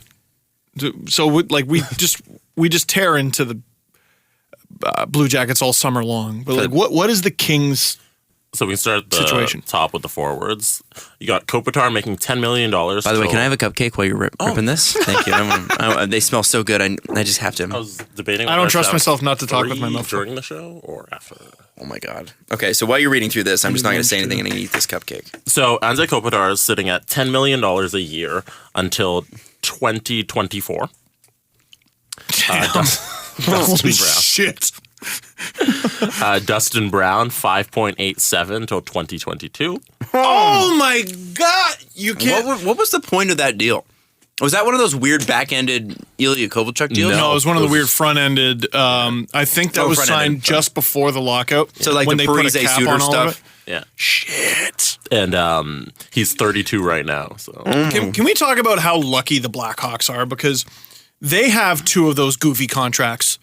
But lucky for them, those 2 goofy contracts, those like now illegal contracts, are Duncan Keith and Marian Hossa. With the Blackhawks, Jeff Carter, yay! Dustin Brown, oh. Yeah, Jeff Carter sitting at 5.2 till 2022. Marian Gaborik, who's 35, sitting at 4.87 till 2021. Whoa. And it's not looking like Marian Gaborik anymore. All he has to do is show up, and they still have to pay him. Like Tyler Toffoli expiring this year is going to be an RFA. RFA this year. Jerome McGinley, UFA. Trevor Lewis making $2 million till 2020. Why? Wait, sorry. What's he making? Trevor Lewis, at 30 years old, is making $2 million till 2020. Now, see, I don't know a whole ton about Trevor Lewis. I know a lot of people have thought of him as a good depth player for a long time. That's a lot to be paying depth when you can't afford it, though. Yeah, or just why the length? Mm-hmm. It's fine. one You want to thing- play at $2 million? He's a center, right? Yeah. Okay, you want to pay a center in this league $2 million bucks? Great. Maybe that's how they got him at $2 million. How old is he? 30. Maybe that's how they got him that low. Like, I'm a little 'Cause $2 million- hypocritical because, like, I said I would gladly take Boyle back on the lease for like $2 million, something like that. But I think you pay your depth guys when you can afford it. The Kings can't afford it. Like, there's a reason the Blackhawks don't do something like that. They can't afford it. Mm-hmm. And Brian Boyle on a 5-year contract is far less attractive, I have to say. Oh, absolutely. I like Brian Boyle at 2 years and 2.5. I don't like Brian Boyle at $2 million over 5 years, $2 million a year over 5. Like it's a $10 million contract or something like that. Yeah. I just think it's just too long. That's too long to commit to somebody because inevitably, like you're getting married. You're signing your own. You're signing your own pink slip. Basically, You are. you have a chance to win 2 cups in 3 years. Because when do general managers get fired? It's usually when the team underperforms and they're out of flexibility. Usually those two things converge. Yeah, it's when your time runs out because there's no more room to do and your team isn't good enough. Yeah. This isn't the greatest comparison in the world, but Louis C.K. has this bit. I don't know if he ever did it on stage, but he was on some talk show once. And he was talking about he brought his 2 daughters to like some, I don't know, I think it was some crazy memorial in Washington, and they had a spectacular day, and they did all these very cool things. I think they got a tour of the White House, like a private tour of the White House. And then they had to drive back. And he's saying to his daughters, like, okay, you had that really cool experience. Well, now you have to pay for it. You're paying for it now, and we're driving back. Do you understand? You know, it was kind of a lesson for them. Like, you're getting this really cool thing, but it comes at a cost. And the cost is we're going to go on like an 8-hour drive now or whatever it is. So we're going to go out. We're going to sign all these guys to long-term deals. We're going to win a cup. 2 cups. We're going to win 2 cups, but then we got to pay for it on the back end when these deals come up. Mm-hmm. I think Dean Lombardi, like if you said, hey man, do you have any regrets? He shouldn't. And did he make mistakes? Absolutely. Should you regret Mike mistakes? Richards would be a regret. But he got to see the White House. But exactly. He literally got to see the White House twice. Got to go there twice.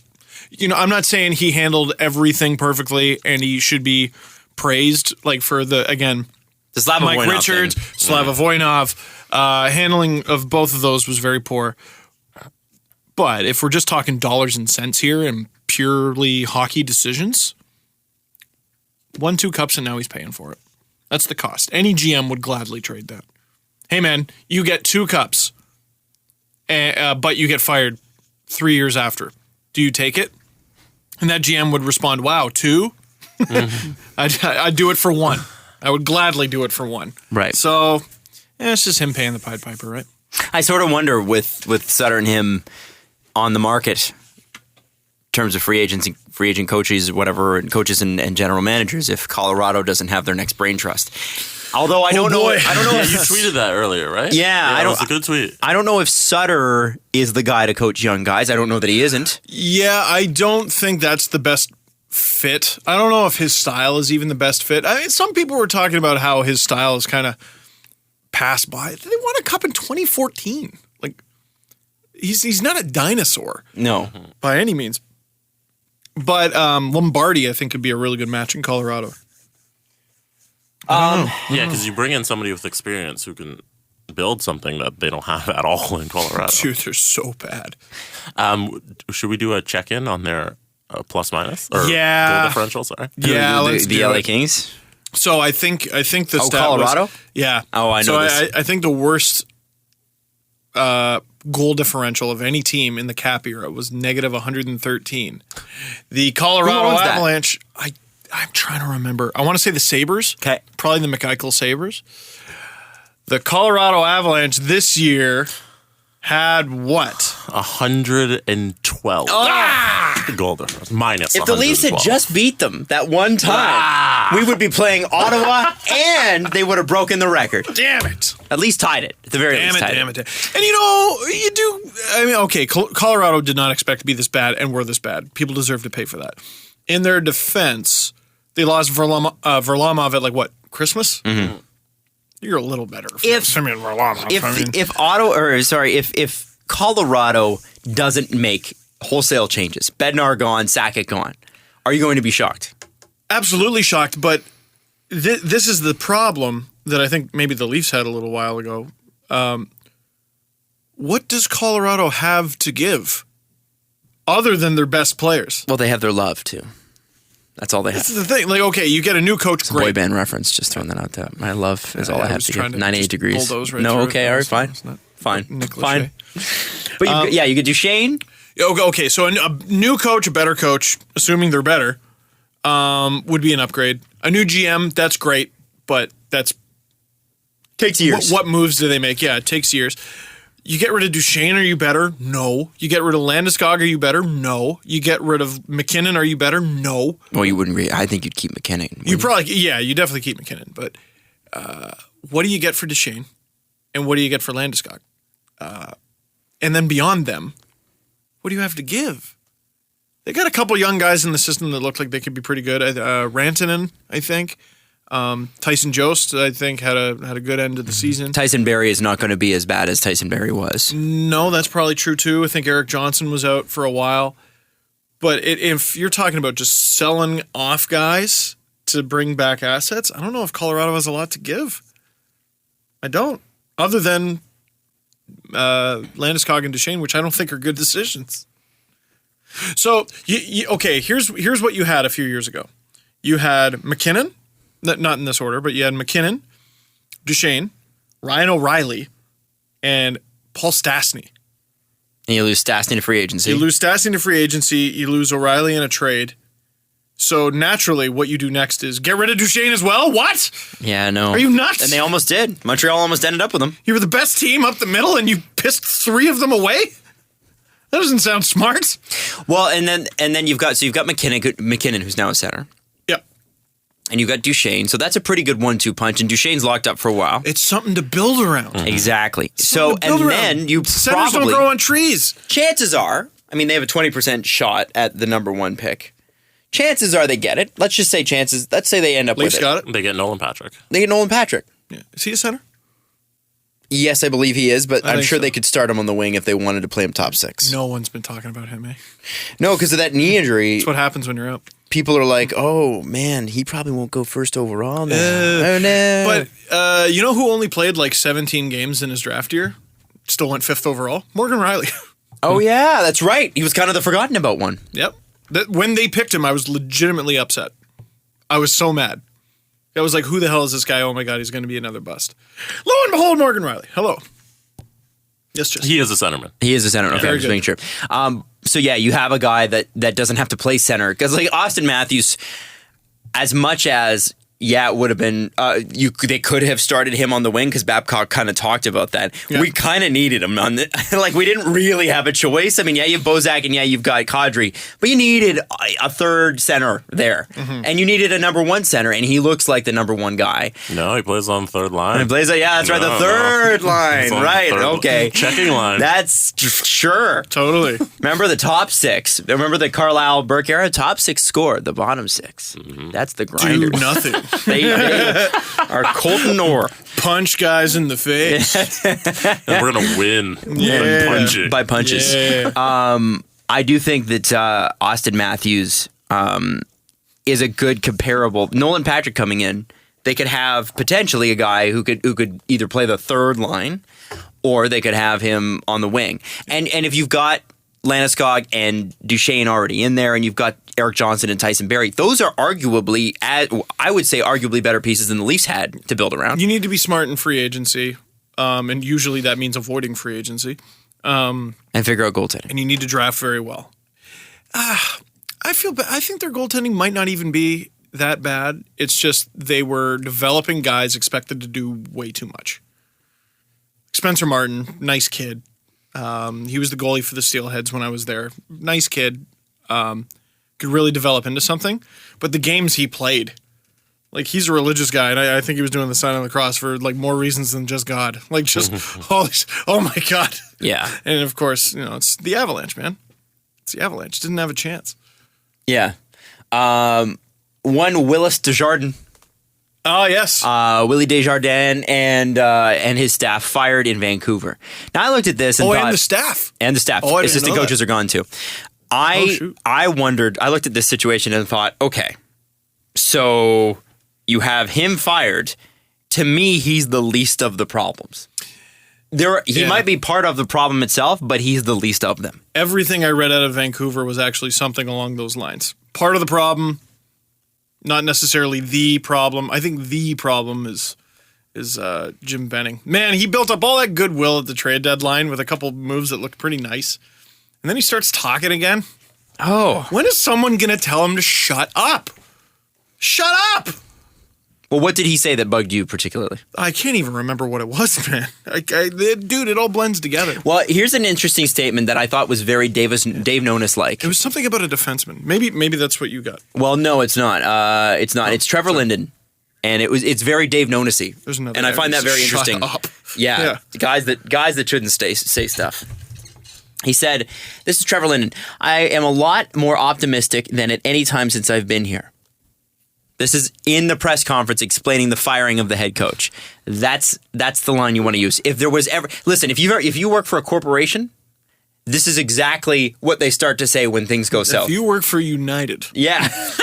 I'm blame Trevor the Linden. passenger. I'm Trevor Linden of United. By the way, I also find it very funny, just as an aside, that they've dug up history on this doctor. Oh my God. And that somehow negates the fact that United pulled a man off a plane. Yeah. Physically. But United... But he was charged, guys, in 2005. With what? It was like pay for, like sex for treatment stuff. Oh, 98 counts of it. Yeah. However, they still physically pulled a man off the plane. Yeah. It had nothing to do with that. Has nothing to do with You this. have rights as a human being. Yes. Yes. Yeah. Anyway. But United's statement on the incident was so, hey, we know everybody's going to forget about this in a week when something else on the internet happens. I've heard nothing but So, terrible things, let's but I just will move never on. fly them. Have you ever flown United? I think once. It's awful. Yeah, I've heard nothing but bad And things. the reason that people fly United is it's cheap.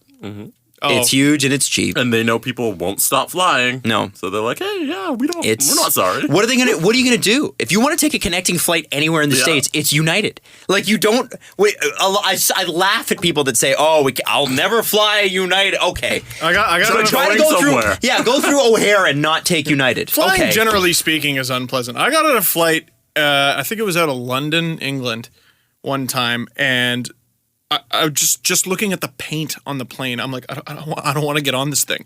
And the only thing that put me at ease was the flight attendant talked like this, and I'm like, okay, so this plane has been across the ocean once. Mm-hmm. that was made the it. only thing I was like, okay, so it's made It it. might be the last time, but it did Yeah. make it. Oh, you want to We're fly? going to you can't- crash. You can't fly United? Oh, you want to fly? You're going to stop flying an airplane. You want to go on a flight that you paid for? Oh, that's terrible. Now, to be fair to even to United in this, it should be illegal to overbook an airplane. 100%. Yeah. That's the government's Wait. fault, not United's. Oh, okay. So I clearly don't understand how that works. I thought that was United. So no, United, and many passenger airlines do this. They will overbook the flight because some people sometimes don't show up. This shitty plane that I got on it because they overbooked our flight.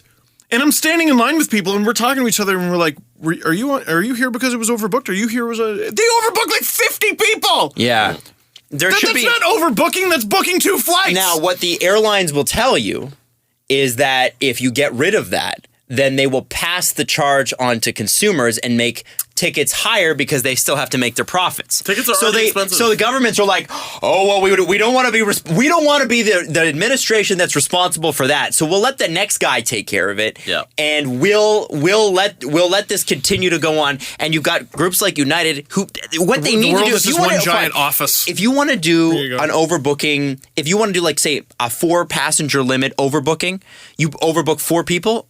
I'm okay with that. Yeah. But when it gets to 10, 15, 20, it's obnoxious.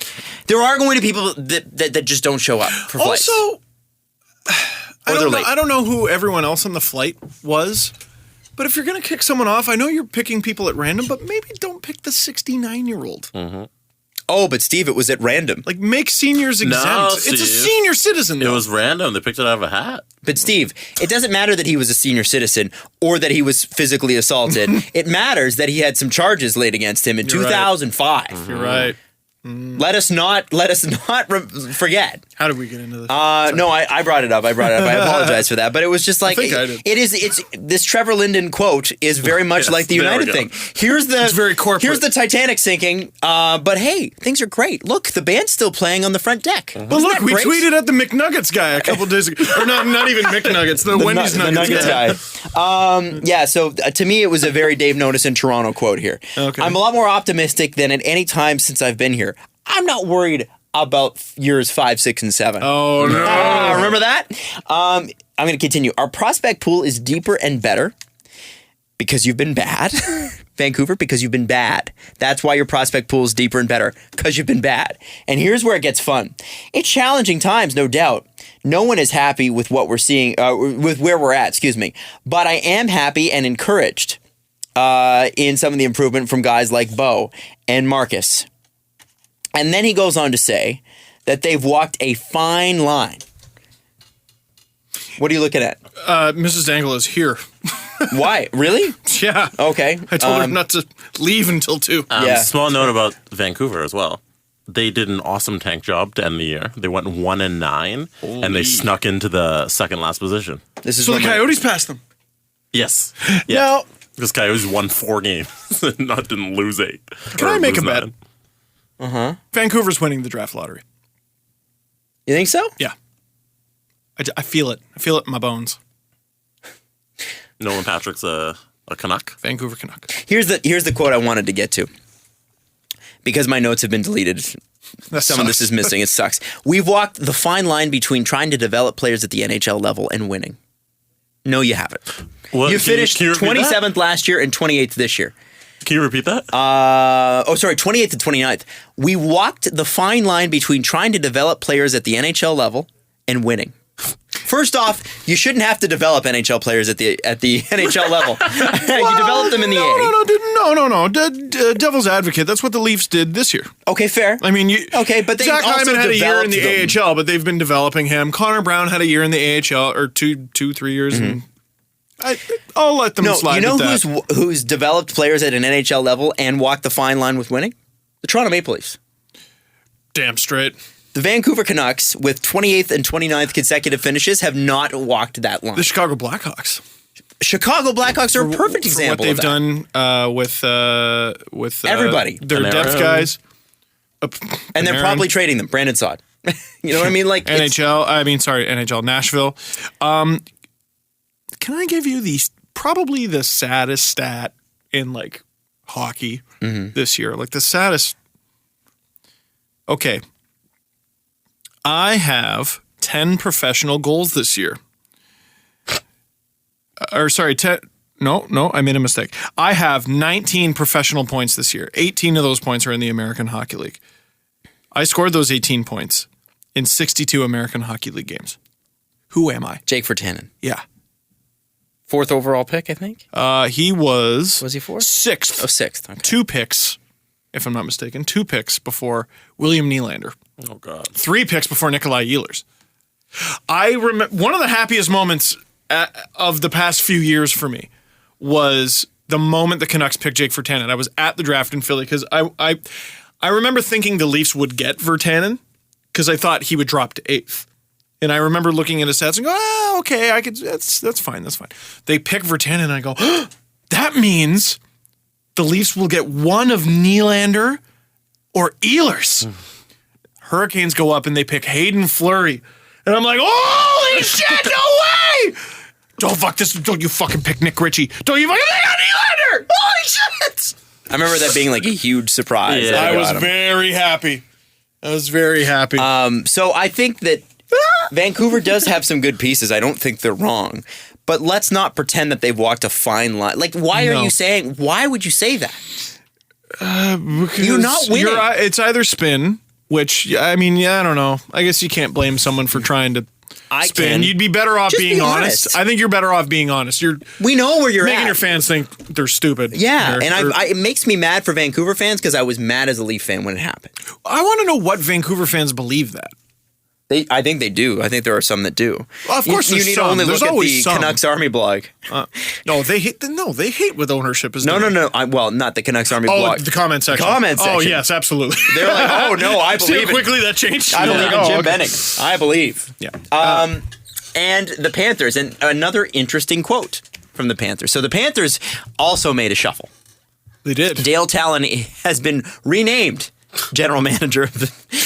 Now, before you get into the quote, again, this is it's impossible to find people. We should have called Doug Sifu, by the way. I know it's impossible for anyone to be fair about the Panthers.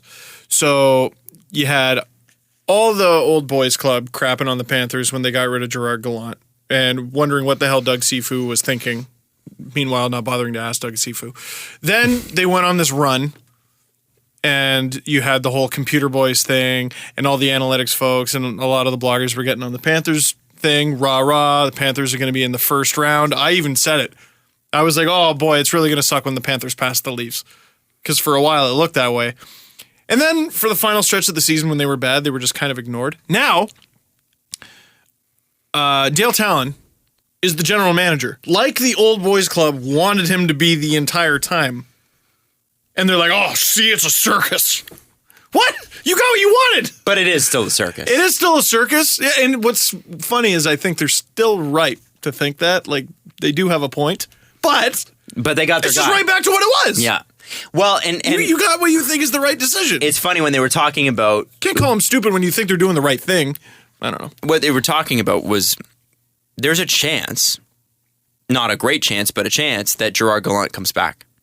No, He was named as one of the possibilities because it's Florida, man. Would he come back? Well, I'm sure Like, they'd is have to he- pay him if you double Gerard Gallant's salary, I'm sure he would do it. Oh God.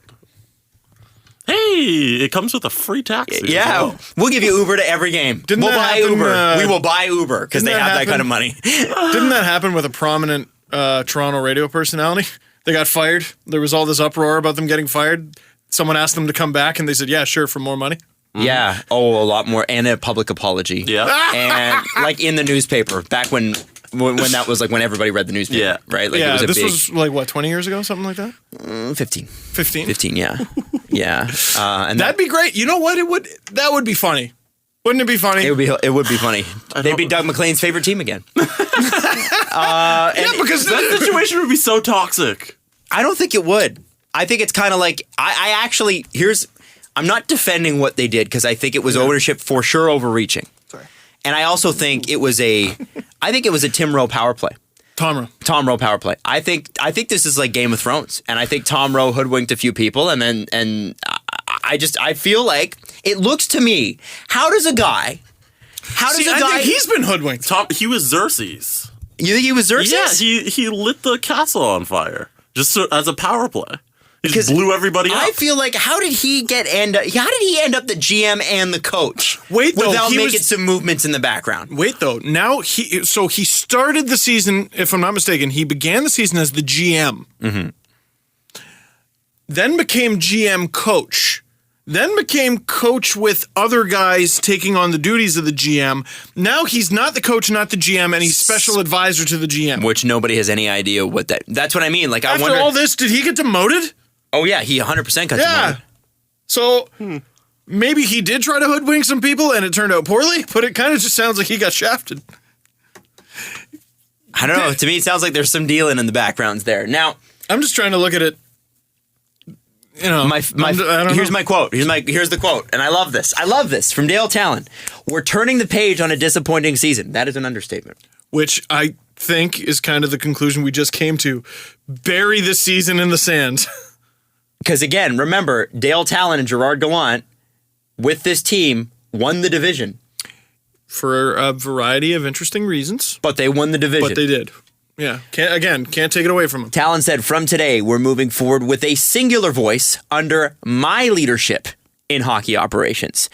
We're going to have one agenda and one agenda only, and that is winning. And now I thought that was interesting. The one agenda thing means that there was multiple agendas, means that there was wheeling and dealing in the background. Now, I don't know what Tom Rowe's part in that would have been. He's obviously still with the team, but for how long, who knows? And there was something political that happened back there. What a bizarre little case study. Yeah, it's weird. Well, and what gets lost in this is what are the Panthers on the ice? I still think they're a good team. I think they're a fantastic team. Yeah, Reimer played well, but they were without Luongo. Barkov was out. Huberdeau was out for a very long time. Trocheck has been a revelation. Marchessault was a revelation. Aaron Ekblad was out for a while, multiple times. On the ice, I think the Panthers are fine. Similar situation to Tampa, but I think Tampa's stronger. But behind the scenes, like, it was such a distraction. And you can, you know what's resonated with me a little bit is, have you seen Willie Mitchell's Twitter? No. A few times. Former every time, captain Willie Mitchell? former Florida Panthers captain Willie Mitchell last year. He keeps tweeting carnival music. Whenever a story comes, Whenever something comes out about that. whenever something comes out about the Panthers. So he knows something. Well, it's his. Even if it's not, he knows something extra. That is his opinion. What about the Panthers players? Surely they can't enjoy this. No. It's never good when your team is painted in a bad, incompetent light, and it has nothing to do with you. How frustrating, how taxing must that be on your mind? Pretty bad. Pretty bad. That would be tough. And you got all your other crap to worry about. You're trying to get better from a concussion. You're trying to get better from your leg injury. You just had a kid. You don't want to be dealing with this. You don't want to be hearing about all of this. No. So I think next season the Panthers come back as a much, much better team. Lindy Ruff out in Dallas after 4 seasons. Yeah, well, I mean, Lindy Ruff had 2 shitty goalies with a shitty defense. What do you do? He had a rough time in Dallas. Just real difficult. You're awful. Oh, You're that so comment was so garbage. bad. Woof. Get it? Because rough. Woof. Oh. Because that's the other dog thing. Get it? Yeah. I would have tweeted that. Anyway. It came back. You got it. Jesse, Yes. if you look on the Steve Dangle podcast Reddit page, I know that you already know this is there, but I'm announcing it anyway. There is a Happy Birthday Jesse section. And I know Jesse hates it. However, there are 68 comments there, and I believe you should read all of them. It was very nice of you, Adam. And what was I really hilarious appreciate about it your was work. I was like trying to keep this a secret, and people started tweeting Jesse, "Happy birthday!" I'm like, no, stop doing that. I got tons of tweets that said happy birthday. And I a meant couple just featured for it to be on the link. Reddit page, but I didn't specify that. So to be fair, it's not your fault. It's mine. Guys, Jack Eichel missed out on $2 million. So here's what happened. Jack Eichel was to get a $2 million bonus if he finished in the top 10 in the NHL in points per game. Not points. You missed too many games for that. Points per game. Heading in to game 82, Leon Draisaitl needed 2 points to pass Jack Eichel by 0.01 to shove him into 11th. In the last game of the season, Draisaitl gets 2 points. Did he get a hat trick? I don't know. I'm pretty sure he got That a hat trick. sucks. Missed out on a $2 million payday. So the next day, they go, "So, Mr. Eichel, what'd you think about the season?" And he's like, "Fuck bullshit. This whole team's bullshit. Bunch of teammate bullshit. Bullshit Sabres That's a bullshit. lot of Everything money. bullshit." That is a lot of money. Even if it was 200 so grand. much money. It's $2 million! $2 million. You can get a home wherever you want. You can get a home in Dubai. What can you do with $2 million? You never have to pay for food ever again for the rest of your life. No. No, seriously. What are all the things you can do with $2 million? You can buy 2 $1 million homes. You can buy a Bugatti. You can wake up in 2 Bugattis. You can wake up in 2 Bugattis. No, I think it'd be the low end model though, because aren't Bugattis $2 million? Well, there's the Veyrons now are. You can probably get you can probably get a used Veyron for less than $1 million. Nobody wants a used. Screw Bugattis. Like, how many Mazda 3s could you get? I woke up in 70,000 Mazda 3s. Or 50,000 Mazda 3 GSs where you have the buttons in the wheel. Think about all of the chicken McNuggets you could buy. He could single-handedly fund that Wendy's guy. You can single-handedly fund Wendy's. Wendy's. He could buy a Wendy's franchise. You can buy a couple Wendy's. He could buy a Tim's. He could I don't know, buy a newspaper, buy several. He could Buy a Tim Hortons for some people to drive. You know what into. I would do if I were him? I would surround Tim Murray's house with porta potties and go, "Ha! How's that for number 2? Now you get to look outside at number 2s all the time." There you go. See? There you go. You could do things. You could do expensive mischief. How much clubbing in Buffalo could get done for $2 million? so much clubbing in Buffalo. Well, how many drinks would you have to have per dollar drink night? Like, you could never outdrink on a dollar drink night. You could never drink $2 million. You know how much outlet way. shopping you could get done at all the Buffalo outlet malls? Can't Like, find good great. parking in Buffalo? Buy your own parking How many garage, Lacasse and in you're the mall fine. do you have to find? How many Lacasse in this mall? You can buy your own mall You Lacasse. could buy Wickapog. Could you buy Cheektowaga? You could buy you Cheektowaga buy for the $2 entire million. town? Chickawaga for $2 million? Yeah, for $2 million. What can you do with $2 million? I'll tell you some things you can do with $2 million. You could take Ralph Wilson Stadium and call it Ralph Wilson Jack Eichel Stadium. How many Celino and Barnes commercials could you fund? Oh my goodness! How many $2 quality million? items can you buy with $2 million? Sorry, American friends, you sound funny. I know we do too. How many? Seriously, you could buy a school. You could be a Dane Cook sketch. $2 million because Leon Draisaitl, some guy on another team, Connor McDavid's teammate, had a nice last game to the season. Hey, speaking of which, Shit. Yeah. Connor McDavid did not win the Calder. No, he didn't. I still think he deserved it. No offense to Terry Panarin, but I think in the 45 games he played last year, to me, he was the best rookie. But it's always based on who scores the most points. Now, going into March, I think we had this conversation. I thought, Steve thought, Jesse, I wasn't sure about your thoughts. I think I was kind of sitting on the Matt Murray fence. I had Laine. Yeah. And I thought Laine as well, although I thought Matt Murray definitely deserved a lot of votes. I mean, the team's doing extremely well. Still gets them. He was a top 5 goalie. Yeah, at the time. So now, with the last month and a half, Laine sort of fell off. Yeah. Winnipeg sort of fell off. Matthews has 40 goals.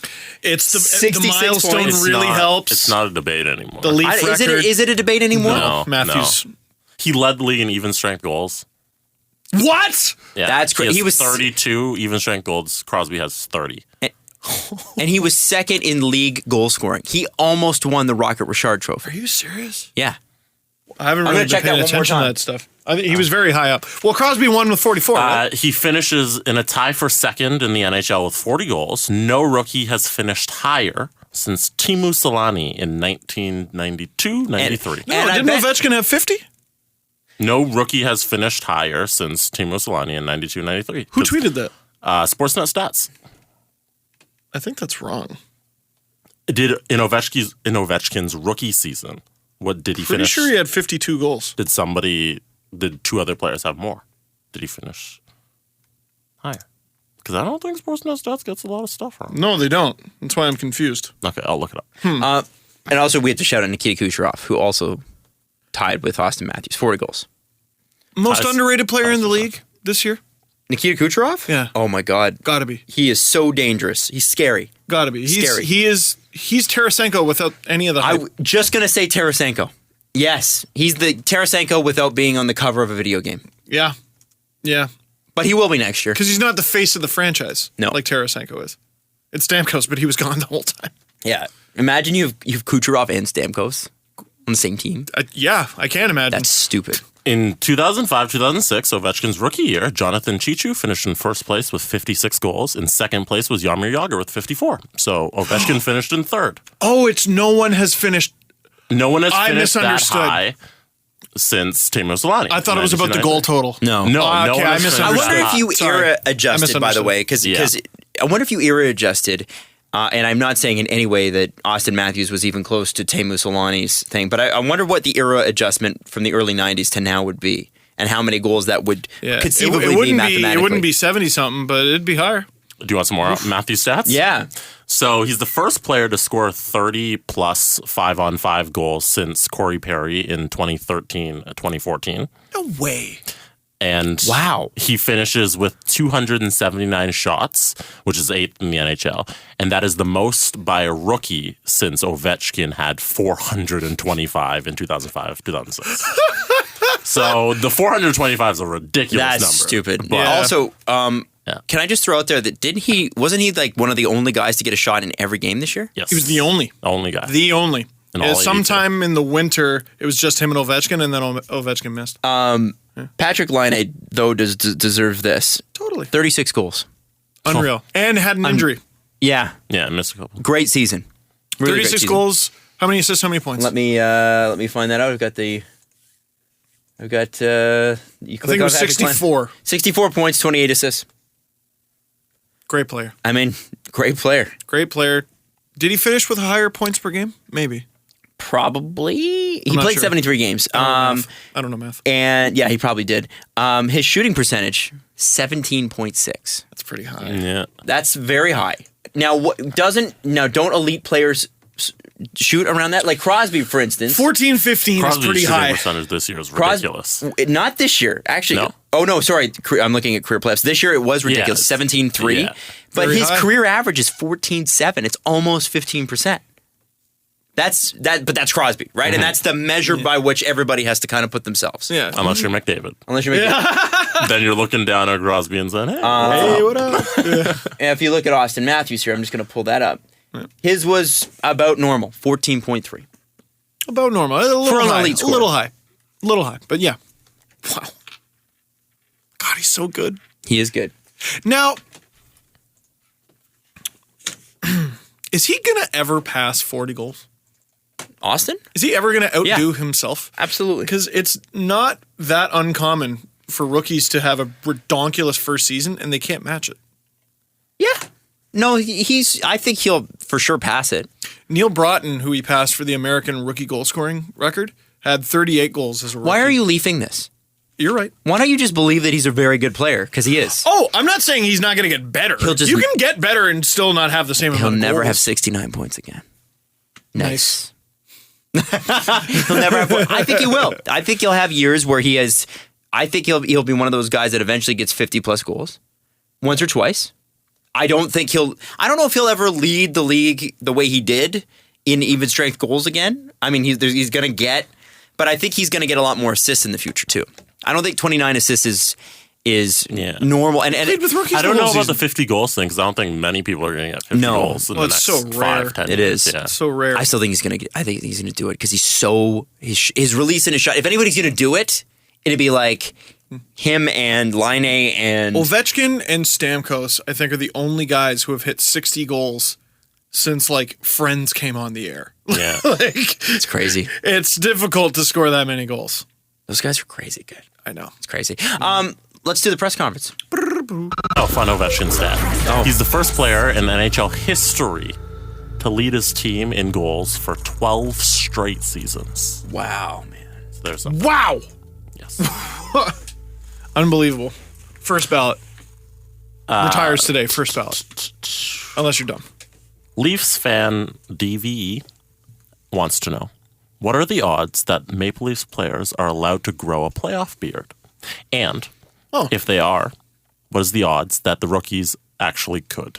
Well, that was already covered, wasn't it? That was covered, yeah. Shanahan's quote, I believe, was, they're absolutely allowed. The question is, can they? Mm-hmm. Let's think of who the rookies are. Can Marner can't grow a beard? There's no way Marner can grow a beard. There's no way Nylander can grow a beard. Matthews could grow a really bad Sydney stash. Yes. Yeah, he can maybe grow like the Sydney Stash and Taves chops. Connor Brown can't grow a beard. No. Well, See? And I don't know it would show up. He's got very Maybe. light hair. yeah. He might be one of those guys that if you give him enough time, because he's got lighter hair, he'd be like Joey Crabb grew the meanest mustache on all the Marlies, but it was blonde. Well, he's only going to have 3 games to grow it.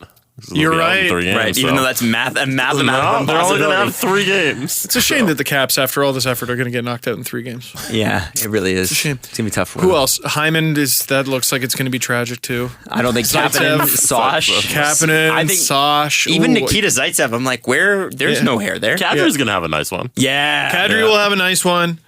Polak should have a nice one. Leo. Leo will be one of those light-haired but thick guys. Handlebars, maybe. That'd be cool. There you go. He would be so badass with handlebars. Yeah. I wish a team would do He's done something it. different other than just the playoff beard. Like, I wish they would all do handlebars Yeah. together. That would be sick. Can you imagine an entire team of handlebar mustaches straight coming at you? 80s, yeah. Well, I mean, That'd be sick. half of the Leafs are the generation that grew up with the bleached blonde hair in the playoffs. Yeah. Oh, that was a thing, too. That's right. Still is. Trying to think of all the play. I feel like Riley, there's another guy who could grow like thick, but again, it's too fair to see. Gardner, for sure not. Gardner, no, not a chance. He's still got a baby face. Baby Yeah. bottom. Boyle. No, Boyle's isn't good. Could Freddie even? Freddie can't. Martin, I don't think can. No. We're going to have some bad Holy beards. shit. This whole team. It'll just be like, Did I miss anyone? yeah. I don't think so. Oh my God, it'll be funny. We're going to have like 3 playoff beards on the whole roster. JVR? No, that's fair going to be hair. tragic too. Yeah. He's blonde. No, and I think he's one of those guys who just can't grow the facial hair either. Dude, this is like a day and a half. It's getting prickly. It's better than it was in 2013. Mine's. I still don't know if I'm allowed to grow this. I did mine. I shaved my face Saturday night, and this is what it looks like. So I don't grow a very good beard. there isn't much Are there. we doing playoff beards? Well, I can't. I don't know. You already got one though. Yeah, Yeah, I don't think either of you can because you have to host the event and you probably can't. This is and it sucks because I think I can grow one now. It used to be really tragic, but now you I can't can be on TV with a scruff. Yeah, Yeah, BT would have a problem with that. Yeah. They like it. They like it to be You're also on clean. TV. Yeah. Can't do it. it's once you have a beard, it's good. It's getting there. If I made it into a thing on breakfast television, like Oh yeah, You know what I mean? It was a bit, And maybe I would have if if I was more confident that the Leafs would beat the Caps. But honestly, like, and if there were any Leaf players listening, and they were offended by that, I'd be like, guys. I mean, don't fault me for. Yeah, listen, I'm cheering for you. I want it, but we have to look at the mathematical possibility of this happening, and it's okay. It's not great. You know what? You look at how the Leafs performed in down the stretch, down that final stretch. It was pretty poor, I thought. Like their final 5 games, even the games that weren't the second half of a back-to-back, they didn't look like themselves. Even in the Pittsburgh win, didn't look like themselves. Felt like they needed to breathe. They needed to breathe, but they couldn't because they had to make the playoffs. Now, no one's expecting them to do shit. And they got half a week off. House money, and they get a few days off finally. Bozak, I'm sure, is pretty stoked about that. Just hang out with his kid. Yeah, wrestle with your kid. I think you'll see a better Leafs team than you've seen the past 2 weeks. Do you have to take your Holt Beast figurine off your wall? Maybe. And replace him with some kind of Leaf figurine. Why don't you have a Freddie Anderson one yet? I haven't seen one. I think you need to get one. I don't think they make those, but I'll try to find one. They don't make one? Not Don't that they I've make seen. them for everybody? Adam, don't you think I would know? I was at Sports Check on Sunday, and they're selling Dion Phaneuf Leaf Lego figurines for, I think it's $4.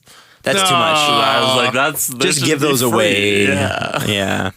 Yeah. My favorite things that you see is like at the dollar store where they've licensed the player, but they haven't licensed the team logo. So it'll be like Dion Phaneuf, and he'll just have like a number 3 on his jersey. In a blue shirt. Yeah. And then Sidney Crosby 87, and it's like an 87 jersey that they photoshopped on. I have an Eric Lindros figurine in an orange NHLPA jersey. Interesting. Next question. What? This guy's a little mad at you guys for last episode. Oh, shit. What else is new? It's in all capitals. Oh, shit. Hey, Steve and Adam. Oh, my God. Now can I ask what the most underrated storyline of the season was? Yes, you can. Oh, this was the guy who we were like, shut up. We're not done yet. Not over. Most underrated storyline of the season. You'd think we would have prepared for this. We didn't. You had a week. Okay, so I was thinking about this, and I think this was going to be my answer last show. Did we still make enough of a big enough of a deal of how bad Colorado was? I don't know if we did, man. No. They were shit, and they weren't supposed to be. I'm not saying they were supposed to be good, but did they hit 50 points? Leafs hit 69. The McKeichel Sabres, who sold and then sold the guys they sold for, finished with 54. What did Colorado have this year? 48. Are you fucking with me? Or were you even trying? They had 9 road wins. That's like me all season. That's like me playing a whole season on Pro on NHL 17. Just Pro, not even All-Star? All-Star. I'm pretty bad. I haven't played much. But I think I agree, but I also think not enough was made, and you're going to laugh at this, because it's not... How good the Leafs rookies were. No. I think enough was made of that. I think we know. Not enough was made of Sidney Crosby this year. That's it's on that level. There's just too much about it. I think that not enough was made about the 2 record-breaking winning streaks that we had from Minnesota and Columbus. I think you're 2 teams absolutely that right. nobody would have called. You would have called maybe Minnesota as a fringe playoff team, and you would have never thought in a million years that Columbus was making it, let alone Tortorella surviving the season. Seriously. Right? Yeah. And so to me, those 2, and the fact that we had 2 games, was it both of them went over 15 games? It was Columbus was at 15, I think, and Minnesota was at 12, and they faced each other. And then Columbus streak won. Versus streak? Yeah. I think that, to me, that's the moment. one. I think it's subjective, but I think that's the one for me. I'm going to say 2 rookies that were severely overlooked. Matthew Tkachuk. Yeah. But he brought himself into the spotlight. But maybe the most underrated rookie of the season, Matt Murray. Matt Murray notwithstanding, because that whole weird thing. Sebastian Aho got nothing in Carolina. And it wasn't until the very end of the season everyone's like, well, and look at his numbers. Wow. Come on. He had nothing. Who had the most underrated performance of the year It can be points. It can be play. It can be anything you want it to be. Underrated performance. Aho for sure. Werenski got a lot of love at the beginning of the season. Brent Burns, because he tore it up as a defenseman, and he was leading the league in points, and then he fell off for the last probably 2 months of the season. And I think everybody forgot that he was on a pace to break some records. But there was a time where he was really prominent in the Norris and Hart conversation. I can't believe that So- he's not still prominent in the Norris Yeah. conversation. Well, I'm going to say Erik Karlsson because he had a similar season, Yeah. but didn't get any of that love. So maybe Erik Karlsson, Cam Talbot in net for Edmonton. Oilers fans gave him the love. I don't really think anyone else did. Is it fair to say Jonathan Bernier? Sure. The Ducks season could have been really disastrous, and he saved them, saved their bacon. I'm sure there's a lot that we're missing. I mean, anyone on Tampa? Well, so I was going to say Victor Hedman? Nikita Kucherov. Kucherov? He missed 8 games, still had 40 goals and 45 assists. Jesus. So he had 85 points. Yeah, obnoxious. In an era where you can't do that. He had one of the highest points per games in the league, I believe only behind Connor McDavid. The year Jamie Benn won the scoring and Sidney title, Crosby, he had sorry. 86, I think, or 87. So yeah, Nikita Kucherov, and another one I want to point out is Mark Scheifele. He got a lot of love at the beginning of the season, but still sort of played second fiddle to the line. Patrick Laine. Yeah. He had 82 points. Mark Scheifele. He had 82. 32 goals, 50 assists. Now his shooting percentage was ultra high, 20%. Oh, Jesus. Yeah, so okay, that will that's not regress. gonna- yeah. However, it's not unfair to expect that he gets 45 to 50 assists when you're playing with Patrick. His shooting Patrick percentage Laine. was high, but he had, that many assists. One of the most underrated storylines might be Steven Stamkos signing that big deal in the offseason and then only playing 17 games. What did he get in those 17 games? 9 goals and 11 assists. Oh, wow. Shit So- sakes. He was so good. 20 points in 17 games. What? That sucks. Somebody sent me a message when he went down, and they said, this is why I'm glad that we didn't sign Stamkos. I feel like all of his injuries are fluke. Like, it's not like he wouldn't have gone down game 17 had he played for the Leafs. It was just that particular situation at that time. And if John Cooper had held him back a shift or something like that, or something, it's just one of those weird things that just happens sometimes. I saw a tweet today that was interesting, and it's true, and I agree with it. So I'm not dumping on it. Let me start with that. But the Leafs were historically healthy this year, and part of the reason was their sports science team. Probably helped them through a lot of injuries, bumps and bruises. Also, young players just tend to bounce back a little quicker. Carlson with his Achilles heel, and Stamkos when he broke his leg and everything like that. But how much science is there to cure a head injury if someone were to get a really bad concussion on the Leafs, which they for the most part avoided, or a bone break? They didn't even have a broken bone. The only bone that got broken on this team this season, if I'm not mistaken, was Ben Smith's finger. and Eric Ferris finger. And Eric Ferris finger, shit. But that's it. That's it. It's a lot of luck goes into that. A lot of luck. Yeah, there's no sports science for Mark Mathot losing half of his pinky. You didn't get hit funny once. You didn't catch a rut once. You didn't block a shot by accident. Even a teammate shot once. You didn't get slashed in the hand in a funny way. You didn't, or you did, but it didn't break. A lot of luck went into that, which means a lot of shit luck went Stamkos' way. Yeah, and Tampa. I feel Tampa. like Tampa's going to be scary. You said it in your video. They're going to be scary good next year. Even without, they can afford to lose Tyler Johnson now. Braden Point's that good. Is Tyler Johnson an RFA? I don't know. If he is, they're just going to get more assets for him. I know it's And Tampa continues to be amazing. Tampa almost made the playoffs with an injured, busted up team and got picks and assets for Valtteri Filppula, Brian Boyle, and Ben Bishop and cap space. Are you kidding me? Tyler Johnson is an RFA. And so was Andre Palat. And so who do you keep, Palat or Johnson? 2 RFA. Palat. Drouin is also an RFA. You keep Drouin and Palat. I don't think you have to pay Drouin too much. Bridge him. Yeah, it's only his second contract. But you look at, so here's this is the great part about Steve Yzerman. He got, last year, who did he get under contract that he wasn't supposed to? Hedman to a great deal. Kucherov is a great deal. Stamkos. Kucherov for the next 2 seasons makes Hedman. 4.5 if I'm not mistaken. That's a $7 or $8 million player. Yep. So Hedman signs for less. Stamkos signs for less. Kucherov signs for less. I bet you could get Tyler Johnson to go, listen, Tyler, if you can give us a couple years, just give us a couple years, then go make your crazy money. He might be able to do it. He might be able to do it. And Palat, because why not? He might be able to go pull for it. off. Come and win now, and then make your money. Yeah. Because you put okay, yeah, you can make money now, but you put Cup on your resume, you can make way more money Maybe after that. Druin too. Yeah, we Chris Versteeg you, and then you're made for the rest of your career. Yeah. Dave Bolin, Dave Bolin you. Anything the Leafs. Blackhawks did. Leafs. Brendan Saad makes $6 million. Yep. Yep. Any more?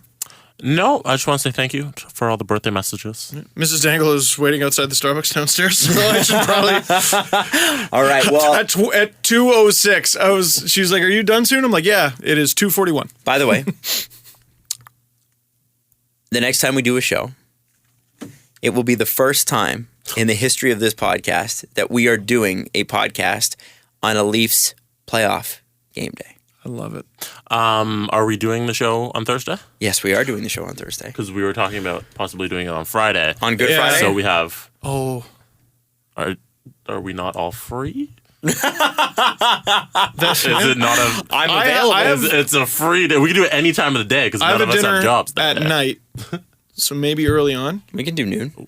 We could do. It's great that we're figuring it Yeah, out. stay We can do- tuned. We'll see. We'll figure it out. Well, no. Let us know your feedback too. Like, do you want a game No, day we need show? to make that decision. I know, but a game day show. Which, keep in mind, there's a very good chance you won't hear that show before the game. Yeah. Or do you want the next day where Honestly, you get our full analysis of the thing? I think it makes more sense to do it Friday, guys. Yeah, I think it does too. That's why. All right, I for brought Friday it it is. Friday at 11 or noon or whatever, and then we'll put it out immediately Yeah. afterwards. Yeah. Jesse Yeah. takes about 10 minutes to do. Do not leave Steve Dangle before putting the description and the Oh, title down. yes. All right. That's usually what takes us so long to get it up. Well, It's Oh, I'm Steve sorry. It Dangle. takes 2 hours to get home. No, don't give I'm Steve sorry. all the blame. I have most of the time I have to leave here and go do our other job. so that's why. That thing. that Today it won't be nuisance. up for another couple hours. That inconvenience. Well, we love you guys. Thank you so much for listening. The next time we do a podcast, it will be the first post-Leafs game day podcast we've ever It'll done. be in the playoffs. 1-0 Leafs is what it will be. Follow the guys on Twitter at Steve_Dangle, at Adam WYLDE, and at Jesse Blake. The Steve Dangle Podcast. Brought to you by Panago Pizza. Order at panago.com and stuff your face with deliciousness.